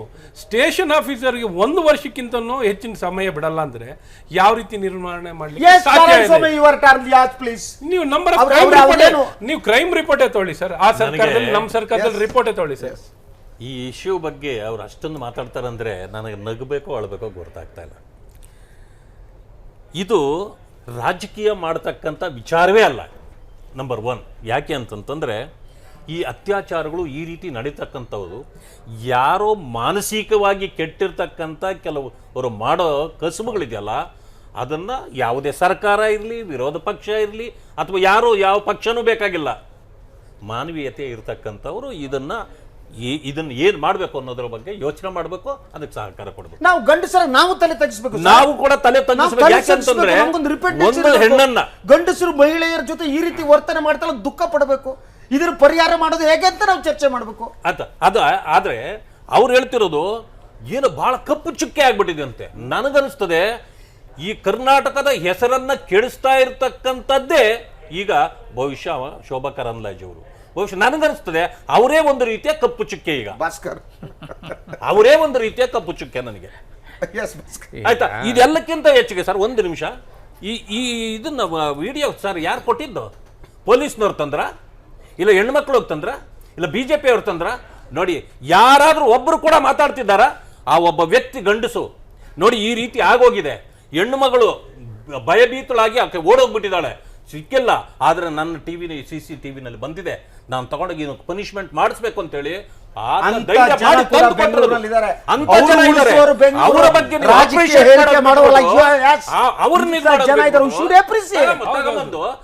ಯಾವ್ದಿದು ಕಪ್ಪು ಚುಕ್ಕೆ ಬಂದ್ಬಿಟ್ಟಿದೆ. ಹೌದು, ಕಪ್ಪು ಚುಕ್ಕೆ ನೋಡಿ ರಸ್ತೆನಲ್ಲಿ ಏನಾಗ್ತಾ ಇದೆ, ಯಾವನ ತಲೆ ಕೆಟ್ಟವನು ಮಾಡಿದಾನೆ, ತಗೊಂಡೋಗಿ ನಾವು ಸಪೋರ್ಟ್ ಮಾಡ್ತಿದ್ದೀವಿ, ಬನ್ರಿ ಪೊಲೀಸ್ನವ್ರೆ ಅವ್ರನ್ನ ಹಿಡೀರಿ, ತಗೊಂಡಾಗ ಅವ್ರಿಗೆ ಶಿಕ್ಷೆ ಕೊಡ್ರಿ, ಇದನ್ನು ಮಾತಾಡಬೇಕು. ಕಪ್ಪು ಚುಕ್ಕೆ ಆಗಿದೆ, ಏನ್ ರಾಜಕೀಯ ಮಾಡ್ತೀರಿ? ಎಷ್ಟು ಸೀಟ್ ಗೆದ್ದು ಬಿಡಕ್ಕಾಗುತ್ತೆ? ಒಂದು ಸರ್ಕಾರ ಮಾಡ್ಬಿಡಕ್ಕಾಗುತ್ತಾ? ಇದನ್ನ ತಗೊಂಡು ರಾಜಕಾರಣ ಇಂಥದ್ರಲ್ಲೆಲ್ಲ ಮಾಡ್ಬೇಕಾಗಿರೋದು ಮಾಡ್ರಿ, ಬೇಕಾದಷ್ಟು ಮಾಡ್ತಾ ಇಲ್ವಾ ಈಗ ರಾಜಕಾರಣ? ಬೇರೆ ಬೇರೆ ಆಗಬಾರದ ಒಂದು ಅಹಿತಕರವಾದಂಥ ಘಟನೆ ಇದು. ನಾವೆಲ್ಲರೂ ಇದನ್ನು ನಾಚಿಕೆಯಿಂದ ತಲೆ ತೆಗೆಸಬೇಕಾಗಿದ್ದು. ಯಾಕೆಂದರೆ ನಾವು ಎಲ್ಲ ಹೆಣ್ಣು ಮಕ್ಕಳನ್ನು ಹೆತ್ತವರಿದ್ದೇವೆ, ಅಥವಾ ಹೆಣ್ಣು ಮಕ್ಕಳಿಂದಾಗಿ ನಾವು ಈ ಭೂಮಿಗೆ ಬಂದವರಿದ್ದೇವೆ. ಸೊ ಆ ಹೆಣ್ಣಿಗೆ ನಾವು ಎಷ್ಟು ಗೌರವ ಕೊಡ್ತೇವೋ ಅಷ್ಟು ಅದರ ಆಧಾರದ ಮೇಲೆ ನಮ್ಮ ಸಂಸ್ಕೃತಿ ಹೇಳೋದು ನಿಂತಿರ್ತದೆ. ಅದು ಹಾಳ ಹೋಗಲಿ. ಇಲ್ಲಿ ಈಗ ಪೊಲೀಸ್ನವರು ಬಹಳ ಕ್ಷಿಪ್ರವಾದ ಕಾರ್ಯಾಚರಣೆ ನಡೆಸಿದ್ದಾರೆ. ಅವರು ಯಾರು ತಮ್ಮ ಜೀವವನ್ನು ಒತ್ತೆ ಇಟ್ಟು ಅವ್ರು ತಗೊಂಡೋಗಿ ಆ CCTV ಫುಟೇಜನ್ನು ಪೊಲೀಸಿಗೆ ಕೊಟ್ಟಿದ್ದಾರೆ. ಅವರು ನಾಳೆಯಿಂದ ಅವ್ರ ಮೇಲೆ ಈ ಗೂಂಡಾಗಳು ಕಣ್ಣಿಟ್ಟರೆ ಆಶ್ಚರ್ಯ ಏನೂ ಇಲ್ಲ. ಪೊಲೀಸ್ನವರು ಅವರಿಗೆ ಬೇಕಾದಂಥ ಸೂಕ್ತವಾದ ರಕ್ಷಣೆಯನ್ನು ಕೊಡಬೇಕು, ಮತ್ತು ಎಷ್ಟು ಕಾಲದವರೆಗೆ ಆ ರಕ್ಷಣೆಯನ್ನು ಕೊಡ್ತಾರೆ ಹೇಳೋದು ನೋಡಬೇಕು. ಯಾಕೆಂದರೆ ಇವತ್ತಿನ ನಮ್ಮ ನ್ಯಾಯಾಂಗ ವ್ಯವಸ್ಥೆಯಲ್ಲಿ ಎಲ್ಲ ಗೌರವದ ಜೊತೆಗೆ ನಾವು ಹೇಳೋದು, ಇವರೆಲ್ಲರೂ 24 ತಾಸು 48 ತಾಸಲ್ಲಿ ಹೊರಗಡೆ ಬಂದರೆ ಆಶ್ಚರ್ಯ ಇಲ್ಲ. ಇವತ್ತಿನ ವ್ಯವಸ್ಥೆಯಲ್ಲಿ ಹೊರಗಡೆ ಬಂದರೆ ಆಶ್ಚರ್ಯ ಇಲ್ಲ. ಹೊರಗಡೆ ಬಂದವರೆಲ್ಲನೂ ಒಂದು ಇವರು ಸಜ್ಜನರಾಗಿ ಪರಿವರ್ತನೆ ಆಗ್ತಾರೆ ಹೇಳೋ ಗ್ಯಾರಂಟಿಯೂ ಇಲ್ಲ. ಹಾಗಾಗಿ ಸೇಡು ತೀರಿಸ್ಕೊಳ್ಳೋ ಅಂಥದ್ದು ಇವರ ಮನಸ್ಥಿತಿಯ ಒಂದು ಭಾಗವಾಗಿರ್ತದೆ. ಅಂಥದ್ದಕ್ಕೆ ಅವಕಾಶ ಇಲ್ಲದೆ ಇದ್ದ ರೀತಿಯಲ್ಲಿ ಪೊಲೀಸ್ ವ್ಯವಸ್ಥೆ ನೋಡ್ಕೋಬೇಕು. ಪೊಲೀಸರಿಗೆ ಇದನ್ನು ಅಭಿನಂದನೆ ತಿಳಿಸಬೇಕಿದ್ರೆ ಇದು ಮಾಡಬೇಕು. ಆಮೇಲೆ ಇನ್ನೊಂದಿದೆ, ಇಂಥ ಘಟನೆಗಳು ಎಲ್ಲ ಕಡೆನೂ ಆಗ್ತಾ ಇರ್ತದೆ. ಈಗ ಡೆಲ್ಲಿಯಲ್ಲಿ ಆಯಿತು. ಡೆಲ್ಲಿಯಲ್ಲಿ ಆಗಿದ್ದಕ್ಕೆ ನಾವು NDA ಸರ್ಕಾರ ಹೊಣೆಯನ್ನು, ಯಾಕೆಂದರೆ ಡೆಲ್ಲಿಯಲ್ಲಿ ಕೇಜ್ರಿವಾಲ್ ಸರ್ಕಾರ ಇದೆ ನಿಜ, ಆದರೆ ಪೊಲೀಸ್ ವ್ಯವಸ್ಥೆ ಇರೋದು ಕೇಂದ್ರ ಸರ್ಕಾರದ ಕೈನಲ್ಲಿ. ಕೇಂದ್ರ ಸರ್ಕಾರದ ಕೈನಲ್ಲಿ ಅಲ್ಲಿ ಅವ್ರು ಈಗ ಪೊಲೀಸ್ ಇನ್ವೆಸ್ಟಿಗೇಷನ್ ಇದೆಯಲ್ಲ, ಇಟ್ಸ್ ಅನ್ ಎಕ್ಸ್ಟ್ರಾರ್ಡಿನರಿ ಪೀಸ್. ನೀವು ಪೊಲೀಸ್ ಮೊರಲ್ ಹಾಳು ಮಾಡ್ಬಿಟ್ಟು ಪೊಲೀಸರೆಲ್ಲ ಕಳ್ಳರು ಲಂಚಕ್ಕೆ ಕೈ ಓಡ್ತಾರೆ ಮಾಡಿಲ್ಲ 48 ಗಂಟೆಯಲ್ಲಿ ಈಸಿರೋದು. ಒಂದು ಎನ್ಕ್ವೈರಿ ಮಾಡೋರಿಗೆ ಕಷ್ಟ. ಅವ್ರಿಗೆ ಅವ್ರ ಮೆಥಡಾಲಜಿ ಹೇಳಿದ್ರಲ್ಲ, ಅದನ್ನ ನೋಡಿದ್ರೆ ಎಷ್ಟು ಲೆಬೋರಿಯಸ್ ಪ್ರಾಸೆಸ್ ಅದು. ಮೊಬೈಲ್ ಟವರ್ನಲ್ಲಿ ಅವರು ಆ ಟೈಮ್ನಲ್ಲಿ ಎಷ್ಟು ಮೊಬೈಲ್ಗಳು ಅಲ್ಲಿ ಆಕ್ಟಿವ್ ಆಗಿವೆ ಆ ಇಡೀ ಏರಿಯಾದಲ್ಲಿ, ಅಷ್ಟನ್ನೂ ಸ್ಕ್ಯಾನ್ ಮಾಡಬೇಕು ಅವರು. ಮಾಡಿ ಅದ್ರಲ್ಲಿ ನ್ಯಾರೋ ಡೌನ್ ಮಾಡಬೇಕು. ಆಮೇಲೆ ವೆಹಿಕಲ್ ಓಡಾಡ್ತಾ ಇದ್ದ CCTV ಫುಟೇಜ್ ಸಿಕ್ಕಾಪಟ್ಟೆ ಲೆಬೋರಿಯಸ್ ಪ್ರಾಸೆಸ್ ಅದು. ಅದನ್ನು ಕೇವಲ 48 ಗಂಟೆಗಳಲ್ಲಿ ಅವ್ರು ಸಾಧಿಸಿದ್ದಾರೆ. They deserve congratulation. ಅದನ್ನ ಫಸ್ಟ್ ನಾವು ಹೇಳಬೇಕು. ಪ್ರಿಯ ವೀಕ್ಷಕರೇ, ಈ ರಾಷ್ಟ್ರೀಯ ಮಾಧ್ಯಮಗಳ ಜೊತೆ ಅವರು ಕೂಗಾಡ್ತಾರೆ ಅಂದ್ಬಿಟ್ಟು ಇವರು ಶೋಭಾ ಕರಂದ್ಲಾಜೆ ಅವರು ಅವ್ರಿಗಿಂತ ಎಲ್ಲ ಮಹಿಳೆಯರು ನಾನು ಗೌರವ ಕೊಡ್ತೇನೆ. ಚಾನಲ್ಗಳಿಗೆ ಬಂದು ಬೆಂಗಳೂರು ಹಾಳಾಗೋಗಿದೆ, ಬೆಂಗಳೂರು ನಾಶ ಆಗಿದೆ, ಮಹಿಳೆಯರು ಎದ್ದು ಓಡಾಡಕ್ಕಾಗಲ್ಲ, ಇಲ್ಲಿರುವವರೆಲ್ಲರೂ ಕೂಡ ಕಾಮಕರು ಕೀಚಕರು ಅಂತ ಮಾತಾಡ್ತಾ ಕೂತ್ಕೊಳ್ಳೋದು. ಪ್ರಪಂಚದಲ್ಲೇ ಕಪ್ಪು ಚುಕ್ಕೆ ಅಂತ, ಪ್ರಪಂಚದಲ್ಲೇ ಕಪ್ಪು ಚುಕ್ಕೆ. ವಾಟ್ ಟೈಪ್ ಡೆಲ್ಲಿ ಬಗ್ಗೆ ಏನು ಹೇಳ್ತಾರೆ ಅವರು? ಯಾವ ರೀತಿ ಮಟ್ಟಕ್ಕೆ ನಾವು ಹೋಗ್ಬಿಟ್ಟಿದೀವಿ ಅಂತ. ಏನೇ ಇರ್ಲಿ ಕೊಳಕು ಮನಸ್ಥಿತಿ, ನೀವು ಹೇಳಿದ ಕೊಳಕು ಮನಸ್ಥಿತಿ. ಪ್ರಿಯ ವೀಕ್ಷಕರೇ, ಏನೇ ಇರ್ಲಿ, ನಮ್ಮ ಪೊಲೀಸರು ಕಂಡ್ರಿ, ನಮ್ಮ ಅಣ್ಣ ತಮ್ಮಂದಿರು, ನಮ್ಮ ಸಂಬಂಧಿಕರು, ನಮ್ಮ ಊರಿನವರು, ನಮ್ಮ ಜಿಲ್ಲೆಯವರು ಪೊಲೀಸರಾಗಿ ಕೆಲಸ ಮಾಡ್ತಿದ್ದಾರೆ. We should appreciate them. ಒಟ್ಟಾರೆಯಾಗಿ ಪೊಲೀಸ್ ಮೊರಾಲ್ ಹಾಳಾಗುವ ಹಾಗೆ ಅವ್ರನ್ನ ಬೈತಾ ಕೂತ್ಕೊಳ್ಳೋದು ಪತ್ರಿಕೋದ್ಯಮವೂ ಅಲ್ಲ, ಗೌರವ ರಾಜಕಾರಣಿಗಳಿಗೆ ಕೂಡ ಗೌರವ ತರೋದಲ್ಲ. ರಾಜಕೀಯ ಮಾಡಲಿ, BJP ಅವ್ರು ಮಾಡಲಿ, ಅಧಿಕಾರಕ್ಕೆ ಬರಲಿ, ನಮಗೇನು ಅದರ ಇದಿಲ್ಲ. ಆದರೆ ಯಾವುದ್ರಲ್ಲಿ ರಾಜಕೀಯ ಮಾಡ್ತೀರಿ ನೀವು? ಯಾವುದು ಕಪ್ಪು ಚಿಕ್ಕೆ? ಮಹಿಳಾ ಯಾವ್ಯಾವ ದೌರ್ಜನ್ಯದ ಪ್ರಕರಣಗಳ ವಿರುದ್ಧ ಧ್ವನಿ ಎತ್ತಿದ್ದೀರಿ, ಯಾರ್ಯಾರು ಮಾಡಿದಾಗ ಧ್ವನಿ ಎತ್ತಿದ್ದೀರಿ ಪ್ರಶ್ನಿಸಲೇಬೇಕಲ್ವಾ. ಎಲ್ಲಿವೆ ಇದಾಗಿತ್ತು ಇವತ್ತು 9 ಗಂಟೆ ಪ್ರೈಮ್ ನ್ಯೂಸ್. ನಾಳೆ ಮತ್ತೆ ಬರ್ತೀನಿ ಹೊಸ ಸುದ್ದಿಗಳು, ಹೊಸ ಅತಿಥಿಗಳ ಜೊತೆ. ಅಲ್ಲಿವರೆಗೆ ಬಾಯ್, ಗುಡ್ ನೈಟ್.